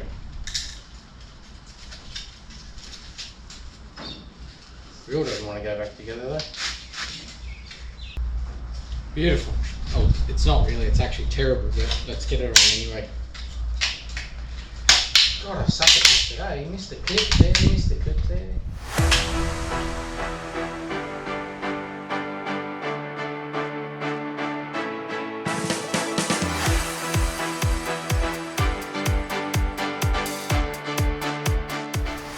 I'm still got to get some clips or something to get the ends of the bar right, but it doesn't fit too bad. The other side's the same, it needs a clip on that same end. That's a little bit smarter in the front end, you know, if you forget about the gap for now. So we've got him inside on the hoist and you can see that paint didn't come up too bad. It's got a decent shine to it. But the reason we're going to get him on the hoist is I want to start trying to get some fuel to the front of this car. We're going to disconnect the tank, maybe try and run some compressed air through it, see if it's blocked, see what comes out of it, because we have spark leads. It's time to try and fire this thing up. And underneath, except for that dent in the sump there, actually we've got a couple of repairs there. Didn't notice them. Anyway, moving on. He's not too bad. Little bit of nature, a dent, but relatively dry and no real floor rust, which is good because I didn't really feel like doing floors. Plenty of cobwebs, but no rust. They're actually really good. So you got a little dent here and there. Another one there. Here. But other than that, pretty bloody good. Just a dry country car. But we're going to work on up here. Actually, that looks pinched. That looks kinked. That's our first thing we're going to do then. I assume there'd be a filter here as we got towards EFI cars. I've generally along the sill here, but that's our first thing we've got to address. So where's the filter?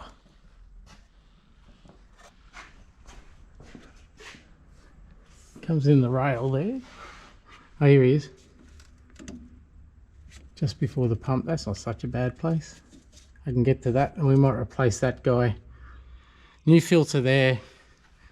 Sort out the kink there, but when I disconnect this, I'm going to blow. Is that even connected? Oh yeah, there's just another rib there, but it's definitely in far enough. So when I disconnect him here, I'm going to blow compressed air back through that line and just see if fuel comes out. Hopefully it'll pressurize the tank a little bit and I'll get a lot of fuel out. And then I guess I'll pass judgment on as whether I need to pull the tank. So these tanks are not here where you'd expect or back there. That's the spare wheel carrier. They actually are here, but they're on the other side of that panel in the bed. So if we've got to take the tank out, we come in from the top. So I want to see what's going to come out of that line first. And then I guess I'll get very judgmental on it and see where I want to go from there. But for now, we'll get that kinked rubber out and see what we can't do. And it's orange line. I'm ready for you. I've got another pipe here. I'm just going to jam over it because I can see there is a little tiny bit of fuel starting to come out of it.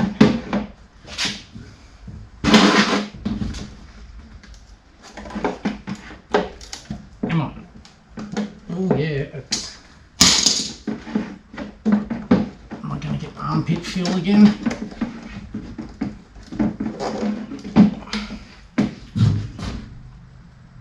No, no armpit fuel. Jeez, I got close, but.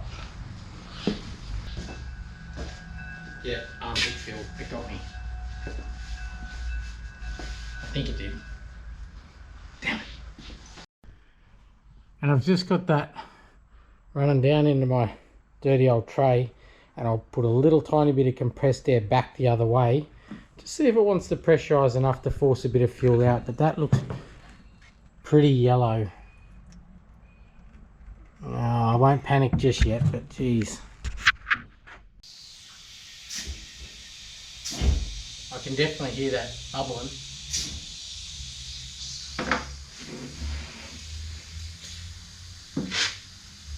Oh, it did get my armpit. Son of a bitch. I couldn't clamp off that line because it's metal. I was too retarded and fumbling around, so that stopped. That actually did the opposite. That was dribbling and now it's not.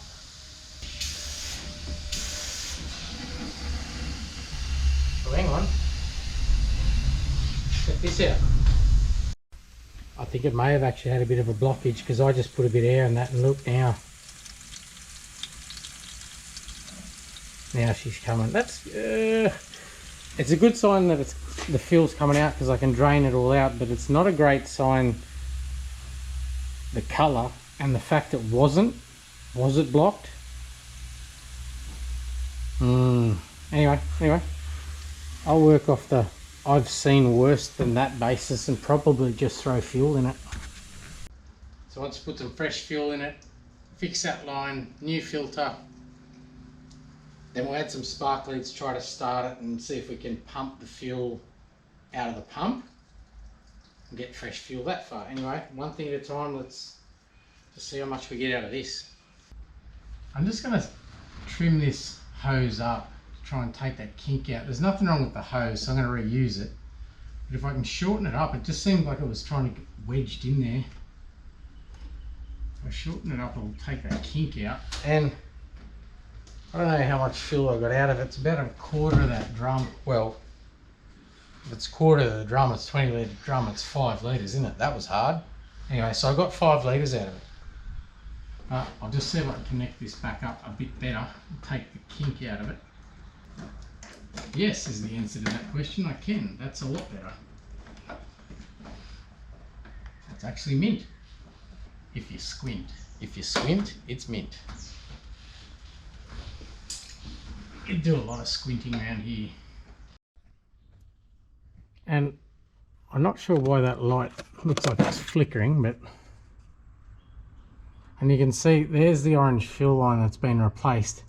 If you look up higher, there's the coil next to the fuel pump.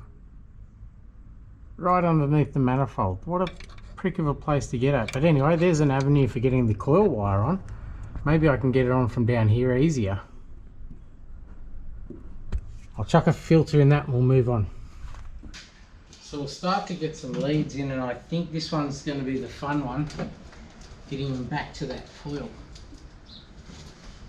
That really is a terrible spot. Why not here? Stop whinging, Michael, just do it. Somewhere there's a Ford engineer going. I knew I'd get someone with that. And you've got to pull really stupid faces when you're doing it. Like that. I need another elbow halfway up my forearm. I think she's on there. Who thought that through? Fair dinkum. Righto, I wonder if we got them numbered or what. And if you remember, the cap's got the firing order on it. Thank you, Ford. Well, that's the longest, so clearly that's going to be it. I was about to lose my cool. I'm looking down going, you've only got one more, you dickhead. There's one over there. Oh yeah, spark leads are on. Do we want to test for spark? I actually think I do on this one. I want to pull that plug and check for spark. Just don't want to be winding it forever. Oh, that's right, I never tighten that back up. And finding out, well, it had no spark, so you can stop winding it, dipshit. So let's see if we've got some spark. Get the key ready, because that's going to be at me.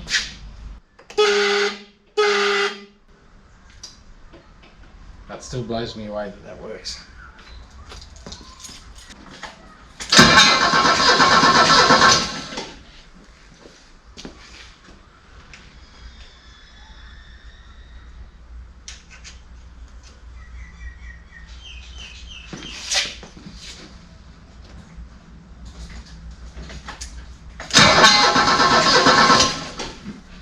I'm certain I saw spark there. Two big flashes and two little ones. I don't know why it'd be erratic, but let's put it down to poor earth.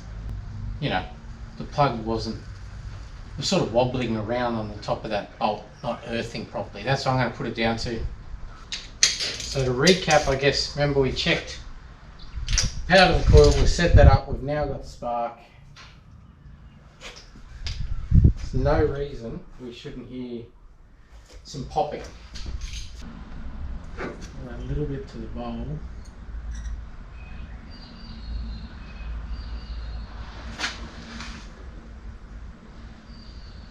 And the funny blue colour is a little bit of two-stroke. We'll give that a hit. Oh, so the alarm clearly isn't an immobiliser. It's just an entry alarm with the little one. Because if we got spark, oh, there you get it. It could be an immobiliser and it just works. Whatever.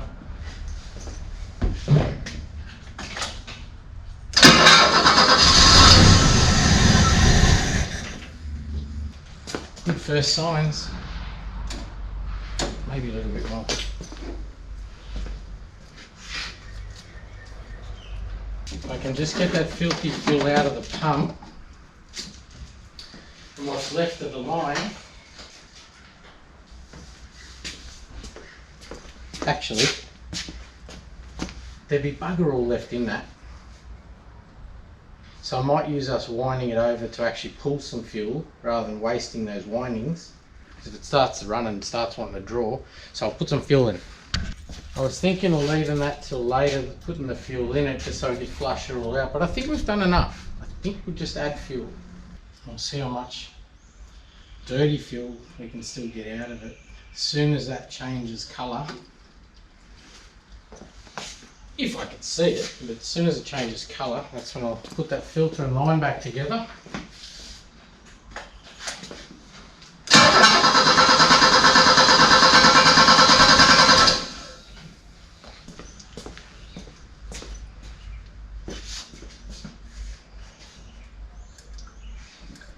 Just for once, I've got an accelerator pump. That is about the first accelerator pump on anything we've ever got. It's working. I shouldn't have said that. I really shouldn't have said that. You know what, now it'll perforate that diaphragm and I'll stop working. But we're close.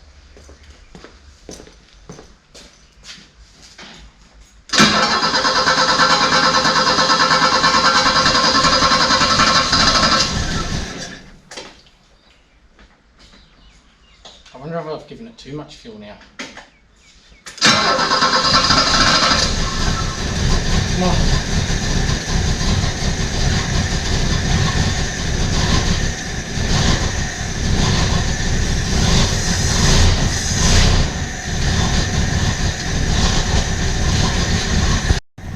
That is on about 2 cylinders, but it's running.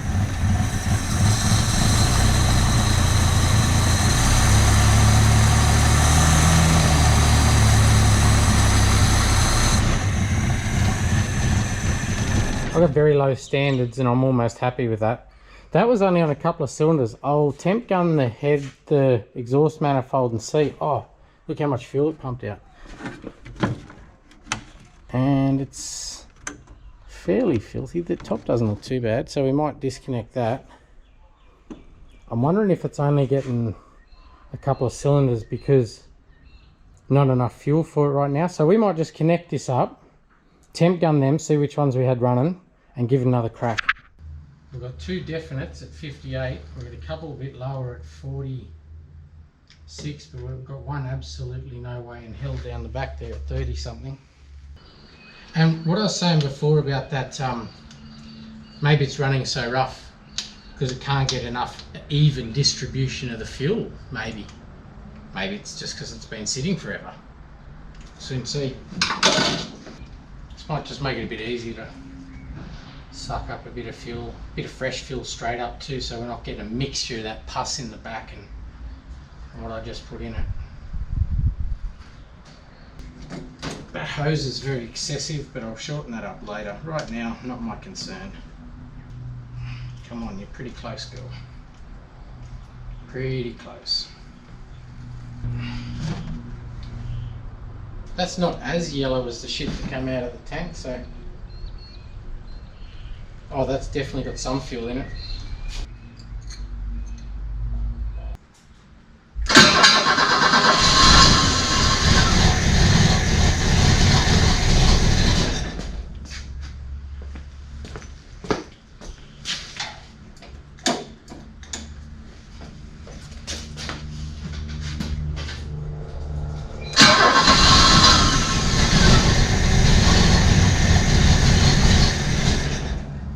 Wants to go.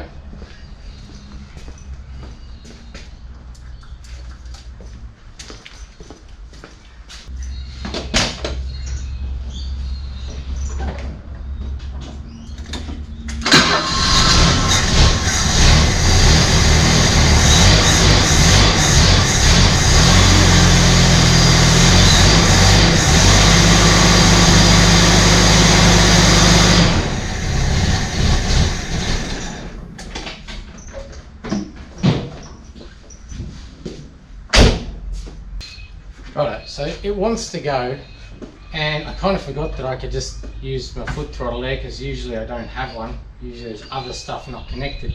But if I keep on the throttle and keep feathering, it wants to keep running. But this is the other thing we've got to do to keep it running. So we'll chuck that shitty radiator in, basically just hope for the best. Might take a little bit of the grass out of it first, eh? Even if it leaks, it'll be enough to get flow. So undo that guy, get that shroud out of the way. A leaky radiator is better than no radiator.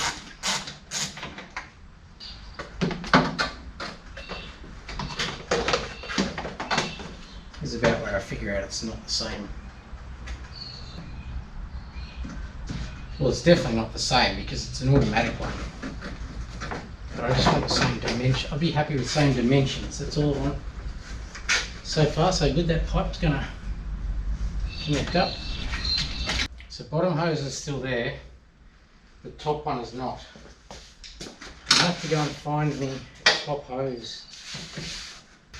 And I don't know how these mount. Is there a bracket I'm missing or something? You XF guys? For now, we're going roadkill style.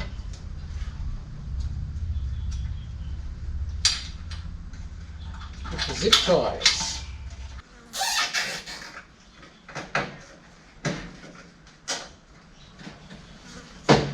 Perfect. Now top hose. Let's see what I got. So we've got a couple of options. I thought a flexible one, that's too short. I'm not 100% sure what I was thinking that day, but that's exhaust tube.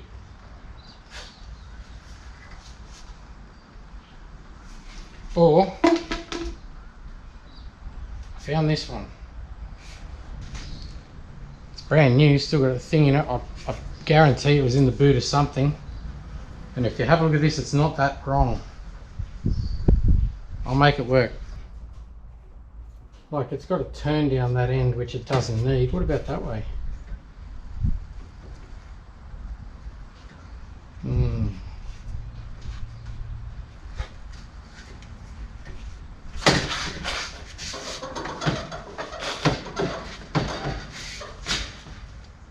Oh, it's a fraction too short if I'd cut that turn off. It'd probably slide the radiator across the way that moved. I wonder if I might just cut that off.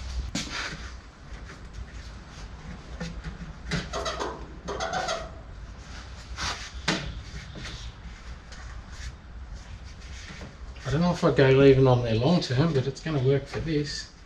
I think it's going to kink actually. I'll get some clamps just in case I get it on there. Which way do I have it?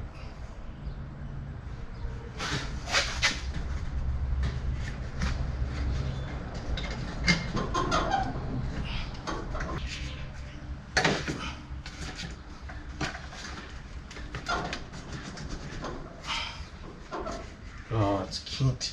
If I take a bit out, if I take about an inch out of that, there's a kink in it there, there, but I want that bend lift in it. Oh, I can't get it off.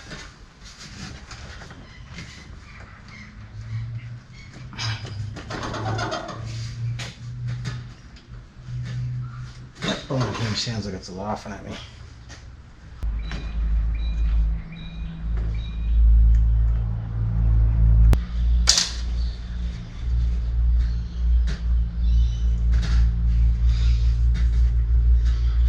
It's got a thermostat in it. That's, oh, I think it's a good thing, could be a bad thing.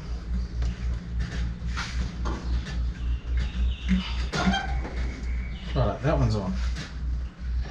Needs to twist over.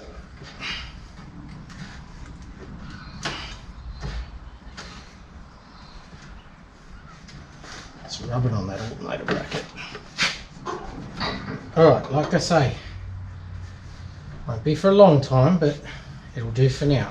It's rubbing on that alternator there. But it's not kinked, so it'll work for now. And here's where I put water in it and it runs out faster than I put it in. Now I'm going to try my absolute darndest not to spill any water so that I can actually tell if it's leaking, because it's hard to see. Condenser core this side, shroud that side. Maybe I should have left the shroud off for now. Oh, won't matter. Won't matter. Just fill it up. Bit of fuel there, but no water. The shroud could use a zip tie. Probably could have just put a bolt in it. Anyway, it's zip tied for now.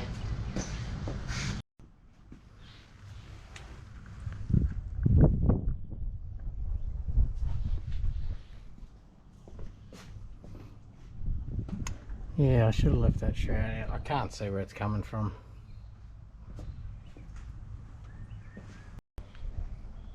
Well, now it's coming from everywhere because I wasn't watching and the hose overfilled it, but I'll get my head under there and see if I can see it. Oh, you are kidding. It's not the radiator. I can just see the water there. I'll check a couple of those hose clamps, but maybe it's back of that pump, but I'll check those clamps first. So I wouldn't be lucky enough for one of these clamps to be loose, although that one's taken a couple of turns. That was the other end of the main bottom pipe.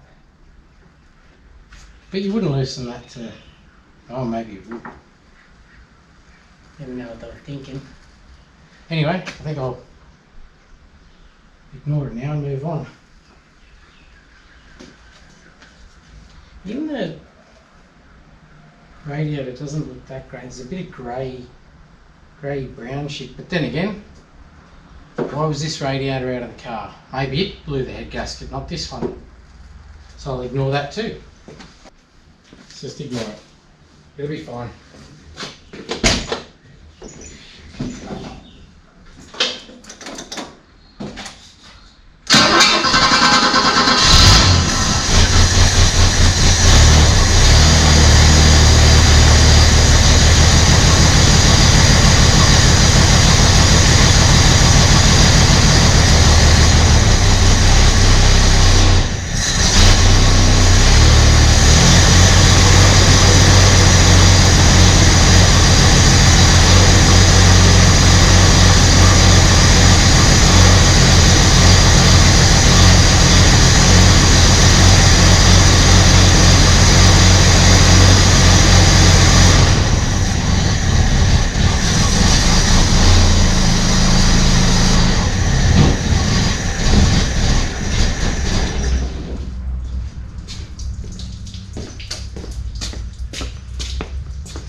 We now need a cap. Surely I've got one of them around here somewhere. There's one. This is the stockpile of bits, but that'll do just nicely, I think. Oh, it's always the way. I was looking for that the other day.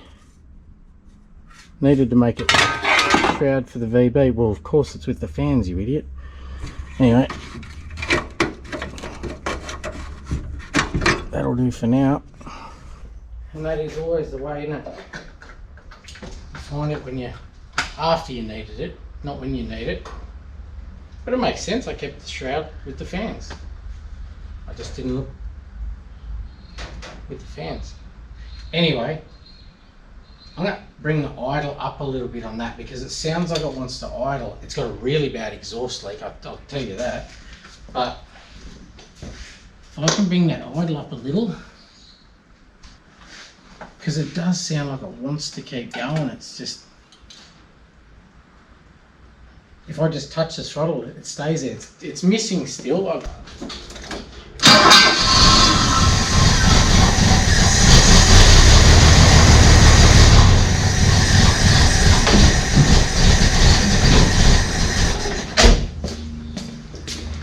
a bit further. Okay, disclaimer. The next bit of the video is actually quite long-winded. I wanted to leave it in real time rather than clipping it up so you can actually get an idea of exactly how long it took from running on 3 cylinders to starting to want to run properly. And there's 2 explanations I want to give because you can't really hear me that well in the footage itself. You'll see the WD come out and little bits sprayed down the carburetor. The idea behind that is if it is sticking a valve, the little bit of surface rust down the stem of the valve, the WD traveling in with the air can sometimes coat that stem and basically unstick a valve or lubricate that valve without pulling rocket covers and bashing valves and that sort of thing. Sometimes it works, sometimes if the valve is stuck and not moving, it doesn't. Anyway, second thing is with the carby cleaner. Carby cleaner down the carburetor. I'm not spraying it into the throat of the carburetor. It's already got fuel. It doesn't need more fuel, so to speak. I'm actually putting the carby cleaner down the vent tube of the bowl to mix with fuel to try and drag it through the idle circuits. Anyway, like I said, it gets a bit long-winded. Skip through if you want, hang in there if you don't. We'll get back to it. Idle him right up.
Trying to get a bit of that carby cleaner cycling through that carby, and the WD was, you can hear that backfire, that's sticking a valve, so if you can suck a bit of WD through, sometimes you can lubricate that valve and stop it sticking without pulling anything apart.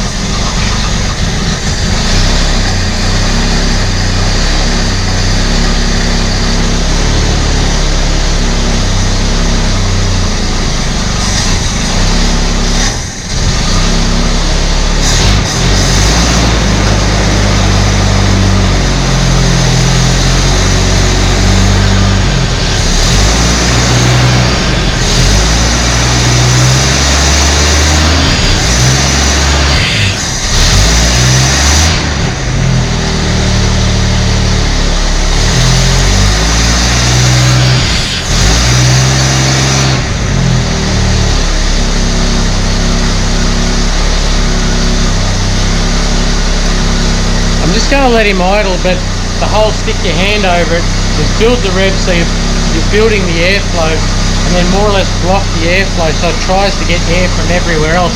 Sometimes it'll suck shit through the carburetor, bit of stale fuel, pumps are crap, hopefully it sucks it through.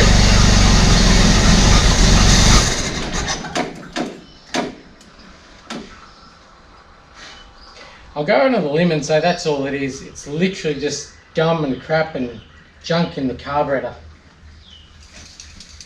I'm trying to do it the cheeky way just because I don't want to pull it apart.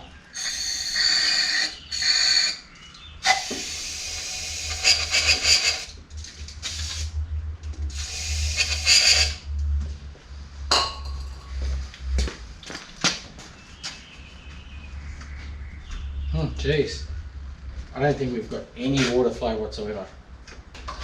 So take the lid off, Michael.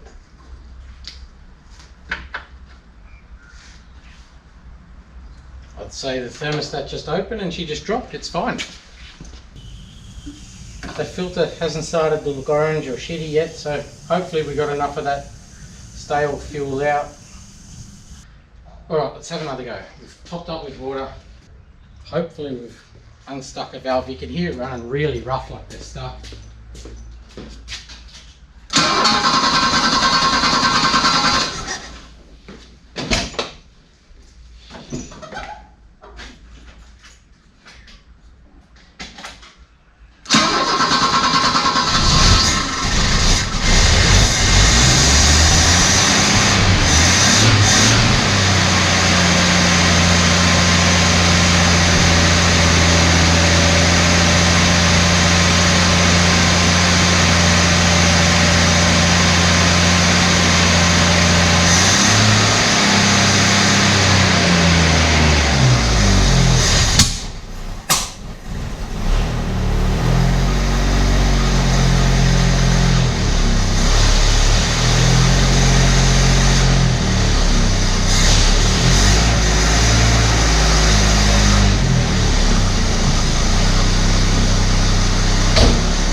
I don't think that's sticking a valve. I actually think it's lean misfire. So down the back it sounds a lot better than it does up the front. I'd say we just got a dirty idle circuit. I'll just keep running it.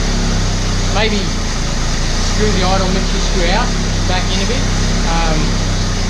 Maybe try and let some crap past it.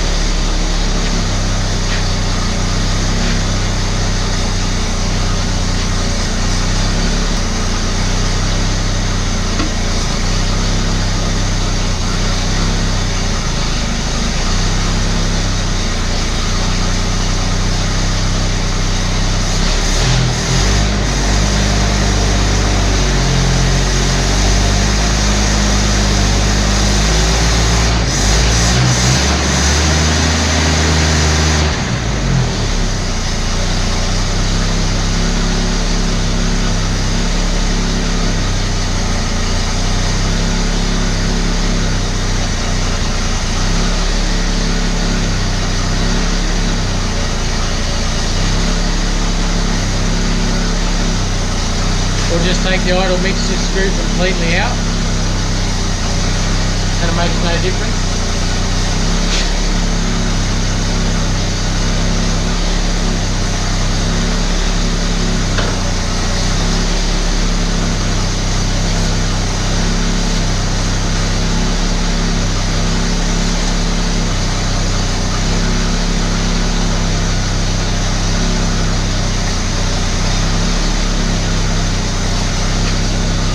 That exhaust leak is terrible.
I think it's going magnificently and we should just drive it.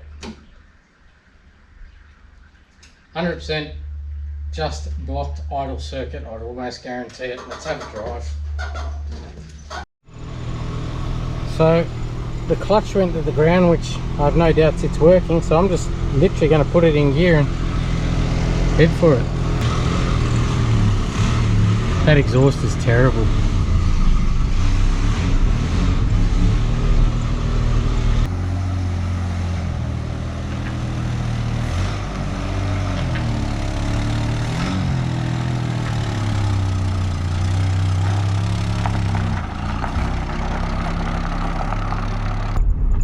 Geez, you can even hear the exhaust leak in here, it's that bad. So you can hear it. It's fluffing. And that's with the idle screw screwed right out, so it's probably using the main jets to get enough fuel to idle. And oh, it's working. So on half a gauge, that's not great.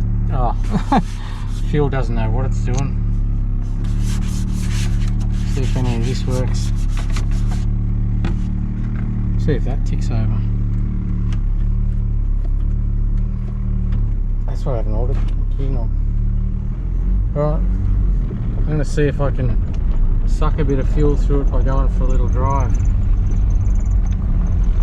I don't like how high that temp is already. Then again, with the thermostat, I mean, it's going to build temp pretty quick. I'll jump on the throttle a bit and see if I can't get a bit of dirt and crap to go through that carburetor. Oh, I sort of wanted to go, but hesitated like all hell. Oh, power steering works. Considering it had no fluid when I first got it going, I'd say we're going to develop a leak, but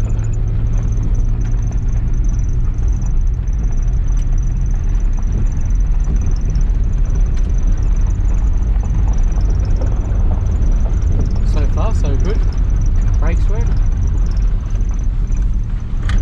Actually, they're very grabby. They must have a lot of surface rust on those discs, because that just about put me through the windscreen. So they work fine.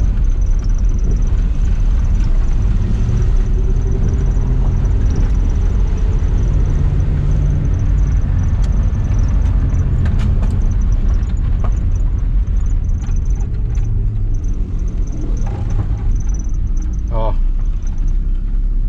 I think the power steering still needs bleeding. Now it's groaning at me. Time will do that. I can smell something, smells a bit burning. I wonder if it's in here or just the dust on the engine.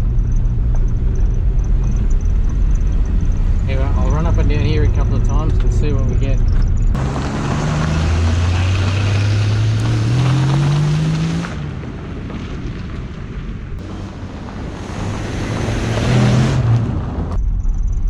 It's starting to get a little on the high side for my liking in the temperature, so I might duck in and give him a break.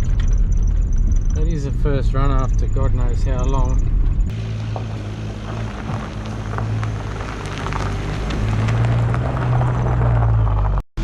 Dad said have a listen to this thing.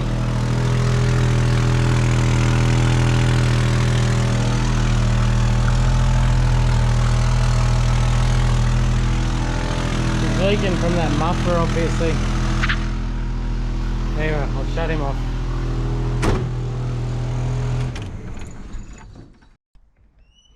And she is a little bit on the warm side, so I might just let her settle down and let that heat cycle for a minute.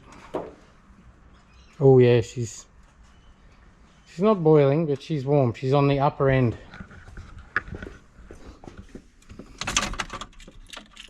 Yeah, she's up there. Don't really want to see it up that far.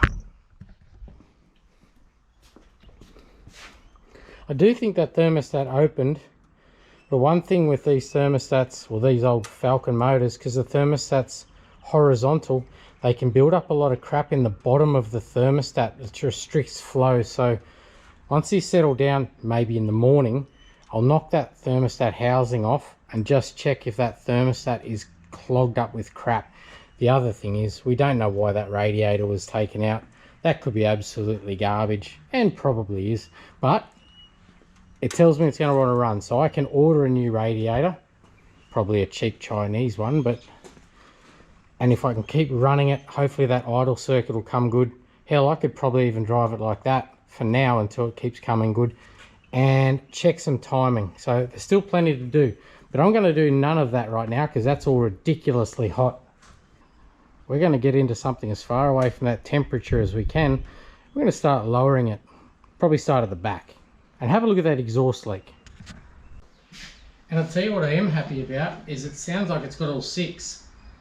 I gave it a bit of a throttle on every once in a while just to try and pull some crap through that carburetor, and it doesn't sound like it's missing a cylinder now. It sounds like it's got all six. It didn't like it. It hesitated and bucked and coughed, but I think that's all carburetor fuel related, not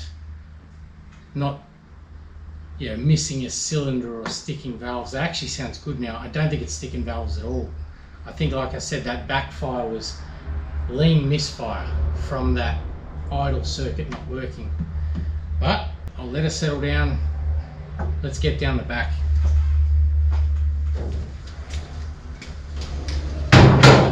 And she looks smooth. And we're not going to talk millimeters on this one. We're just going to go about that much because I've got different size tyres all around it. I'm not going to stuff about with it. I've got blocks for the back, and then I'm just going to adjust the front accordingly. It's nearly beer time, but this will be a good way to end the day. Just a little job to stick some blocks in the back of this and lower it down. And yep, I'm going to use blocks. Despite a lot of misconception, blocks are not illegal. In New South Wales, and I'm pretty sure most states are the same, the guideline stipulates you can raise or lower your vehicle up to 50 millimeters. Further down in the guidelines, it actually stipulates that if a block is used, it is to remain under 51 millimeters, essentially saying the same thing. But I think the misconception in why blocks are deemed illegal, or why some people think that they're illegal, it's not the block itself, it's the result of the block. For instance, the block goes in between the leaf and the diff here. If you see, here's the base saddle, I guess you'd call it, of the diff, and the block goes in between the two, and then you use longer U-bolts. But it does put that U-bolt plate and that shock closer to the ground. So like I said, it's not necessarily the block. If it's 50 mil, it's legal. But if it puts that U-bolt plate or the end of that shock closer to the ground, there's then another guideline, which is you must have a minimum of 100 millimeters from the lowest point to the ground. So the block's fine, but if it puts that shock, the end of that shock of that U-bolt within 100 mils, then it's illegal. So many regulations out here, it's unbelievable. And if you're from any other country, you'd be like, is that even a thing? It is out here. Modifying vehicles out here in Australia, it's ridiculous. All that being said, we're going to use, I've got a 50 mil, a 63 and a 75 mil block. They're actually not for a Falcon Ute. I only grabbed them as display. So as long as we keep it under 50 mil, we'll be just fine. And like I said on this one, I'm not going to get too technical. I'm just going to bang the block in, and that's where the tyre should sit. It's the tyres I've got coming are slightly taller than that one. So that's got a gap from the top of the block. What's that? 30 mil, 40 mil? And then we'll just chuck the bigger tyre on. It'll close that up and it'll sit nice. And the one thing I do like about this Falcon Ute, it's still got the heavy leaf springs in it. So although I'm going to drop it a little bit, we're still going to be able to carry some junk and stuff like that. And all jokes aside about the blocks, this is the perfect example of why they've got the guideline. That's hit there, and it's the same on the other side.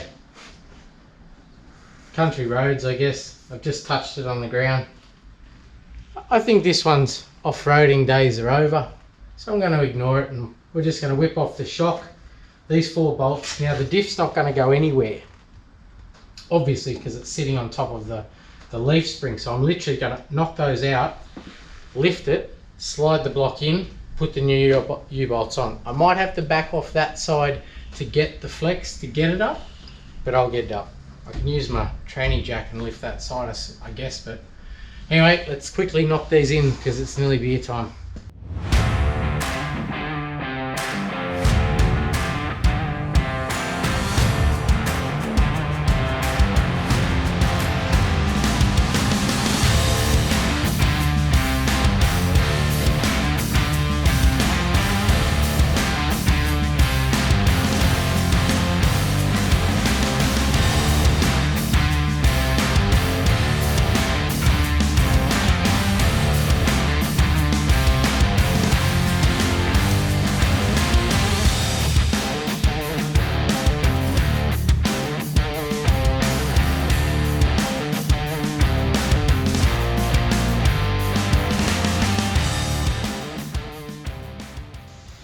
So these U-bolts were about that long. So they're obviously a universal kit for however big a block.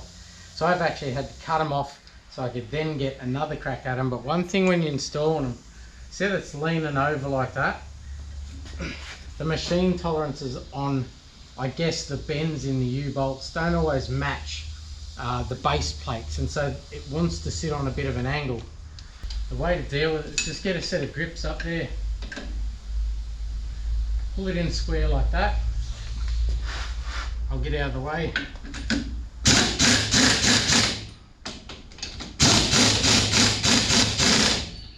And if you don't have a rattle gun and that, and you do it on jacks on the ground, that's all good. It just takes you a little longer. One thing I would do is the original U-bolts is grind the tips of the U-bolt back to the nut, so you've got less thread. And to be honest, that's where the little bit of damage was. I just went on and off with the rattle gun. But if you just grind that thread back just to the tip of the nut, at least then you've got the clean thread that's inside the nut. It won't take you as long to get them off. And you never know, you might need them again, just in case. Anyway, I'm going to zip them up, cut them off again flush with the bottom of the nut, and I'm actually going to nip off the edge of the end of the thread of the shock to make sure we've still got 100 mil.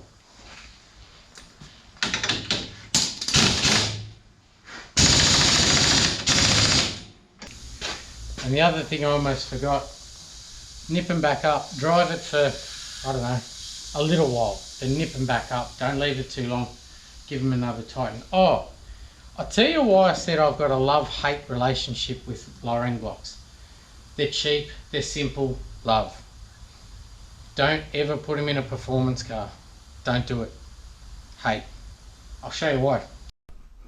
So you ever heard of spring wrap? Say it's a drag car, right? Or say it's a performance car you're taking to the drag strip. This wheel's going to try and turn that way, which is going to take that pinion and it's going to want to force it that way. The rotation's going to want to rotate it up. You ever heard of spring wrap? What that'll do is take that spring and it'll try and arc it up like that. Well, adding a lowering block, you've now given the rotation of that tyre a longer lever to twist harder. So that spring wrap is going to get so much worse. You're going to get axle tramp and you're probably going to break shit. And that's probably one of the only serious moments you're going to hear from is, we all like to just send it mentality, but lowering blocks are basically a recipe for disaster in a performance, like a high performance vehicle. So don't do it. If you've got something that goes pretty hard, just don't like them, alright? But don't like them. Them and spring compressors. Probably more so spring compressors. And I've thought about that a bit more.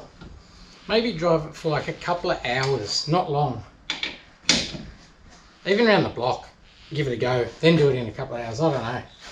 Just do nip it because they've only got to rub a little bit, settle in a bit of surface rust, and if they loosen, it's not great. It's just, like I say, it creates a bit of a lever action, so don't put them in a performance car. Look, and I'm not saying that like I'm anyone you need to listen to. I'm saying that because I messed that up.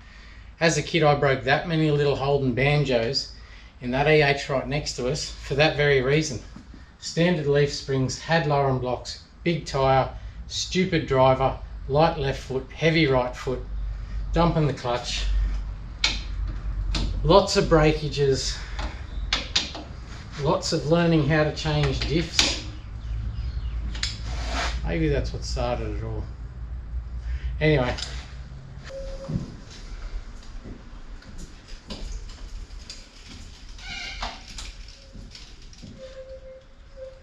Nice.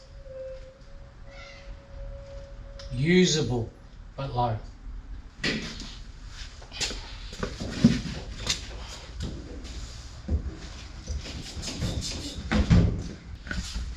And I mean, that's still got a gap. That's still 3 fingers to the top. The tyre, like I said, is a little larger than this. Not much, a tiny puff thing. So it's still going to be as usable as anything. Well, like I said, it's past beer time. But I just wanted to knock that over today because It's really been a top day. From painting the bar, fitting the bar, it's starting to look like something. And by something, I don't mean something high end. It's just a street car. That's all I want, is a daily driver. Chuck a bit of garbage in the back, or the kids' motorbikes or something like that, and just drive it. I wasn't kidding about the lowering blocks and the spring wrap. There's no future there. It's all bad. Just axle hop leads to just breakages everywhere you could think of. But for my little street driver, I think she's going to be just fine. And it ran okay. I honestly think just putting more and more fuel through that, it'll get better and better. If that idle circuit cleans out, here's the downside. If that carby does have a bit of dried, stale fuel in it, that fresh fuel is now softening it. So overnight we might find it doesn't run tomorrow. That's one thing, I guess. You take the punt, roll the dice with just chucking fuel at it and trying to get it to run. But I might try and first thing in the morning, let it idle for a while, maybe another drive, get some more fuel through it.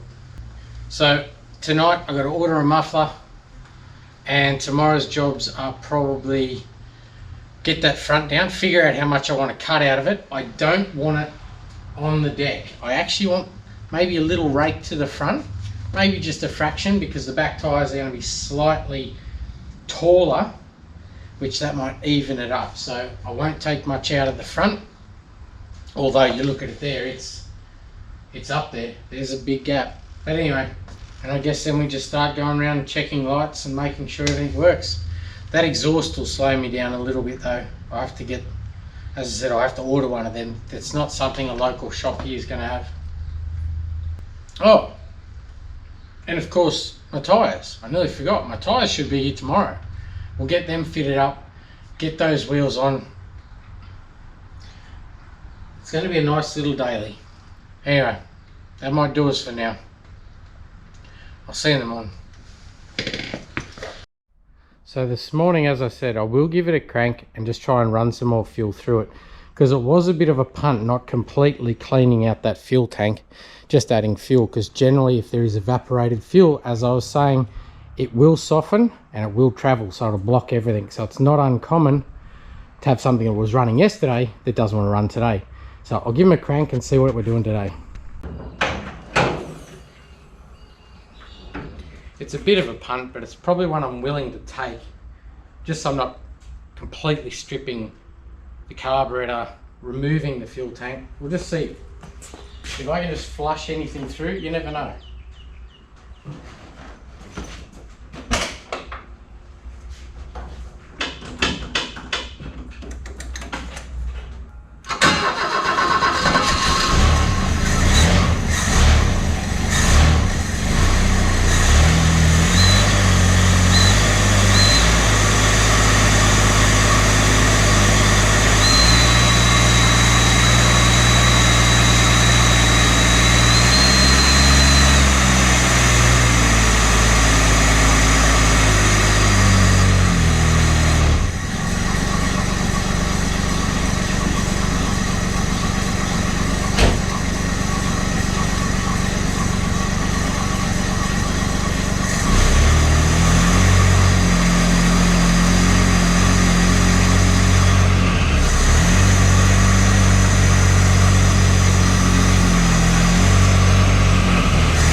Well, it fired, so I'm happy, but we might hurry up, get it lowered, and start driving the damn thing, because I think that's just going to improve.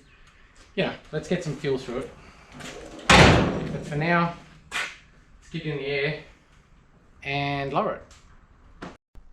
And I'm not going to get too accurate with this one. I'm literally just going to take about a coil off. If you go back to about episode 16 or 17, we've now done the XC wagon in that episode, and one previous was the XC sedan. Basically the same. I know I took a coil and a half off them and they were really low. I don't want to go that low with this one. So I reckon I'll just knock a complete coil off and be happy with that. Alright, I might as well undo those shocks first.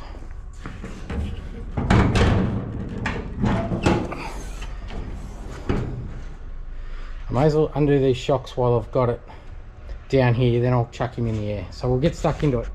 And I reckon we might be okay with the fuel system. I am only guessing, of course, I can't be sure, but generally that's all it takes is one night. If there's evaporated fuel stuck in the lines, which I have got a filter before the I have got a filter before the pump and also one after the pump, so and I did put a fair bit of carburetor cleaner or brake clean mixed in, if you remember, down the tube of the bowl vent to try and flush it through, soften it up, try and get it sucked through. And we did run it for a while, so I think I'm trying to talk myself into it, not you actually, but anyway, I'll just hope for the best. Oh, radiator's not leaking. Did up those clamps, or give them a bit of a nip, and it seems to have stopped. Hasn't really proved otherwise, but I'm not that confident I'm going to put the air cleaner back on, but I'm okayly confident. Is that a word? So we've undone the top of the shock here, and the bottom is here. I'll undo next, and that'll give us the ability to pull the spring out. But first, this cover needs to come off. So there's 3 bolts down each side. That cover comes off, and that gives us access to the spring. And then we get my best friend, the spring compressors, and squeeze him up. I don't actually have to undo any of this lower section because it can't go any lower anyway. The upper control arm is already bottomed out there on the frame, so this won't go any lower. So I just have to get access to the spring that way, compress him down and pull him out. So shock, cover, spring out. I hate spring compressors.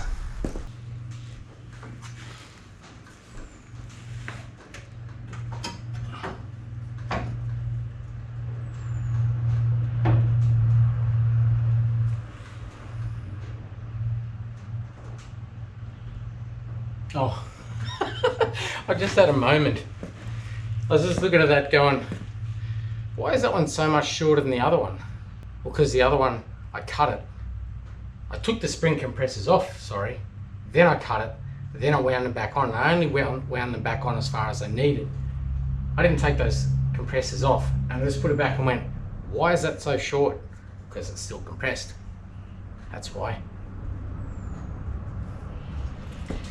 Maybe I should leave the goggles on. Alright, let's start undoing them. Probably easier doing it this way, to be honest. So I had a fair bit of trouble going in with the other side. Brand new shock.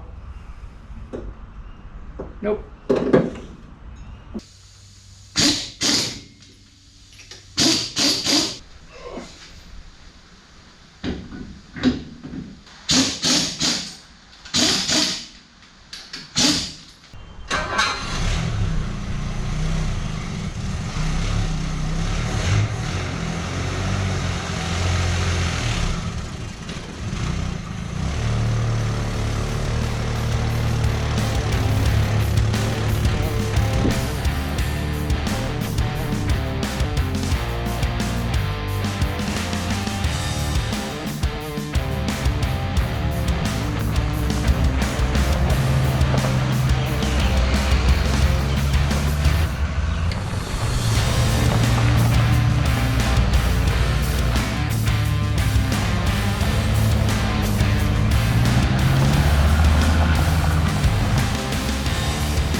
Where'd my bucket go? On straight away, and the beam, wow. And so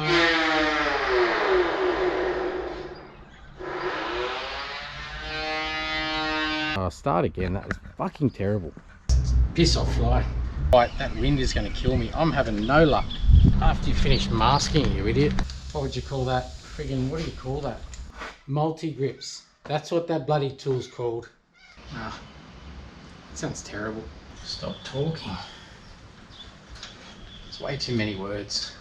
So we've still got a little bit to go on it. I did find a ball joint, an idler arm, and of course that exhaust, so it won't be the last you see of the XF.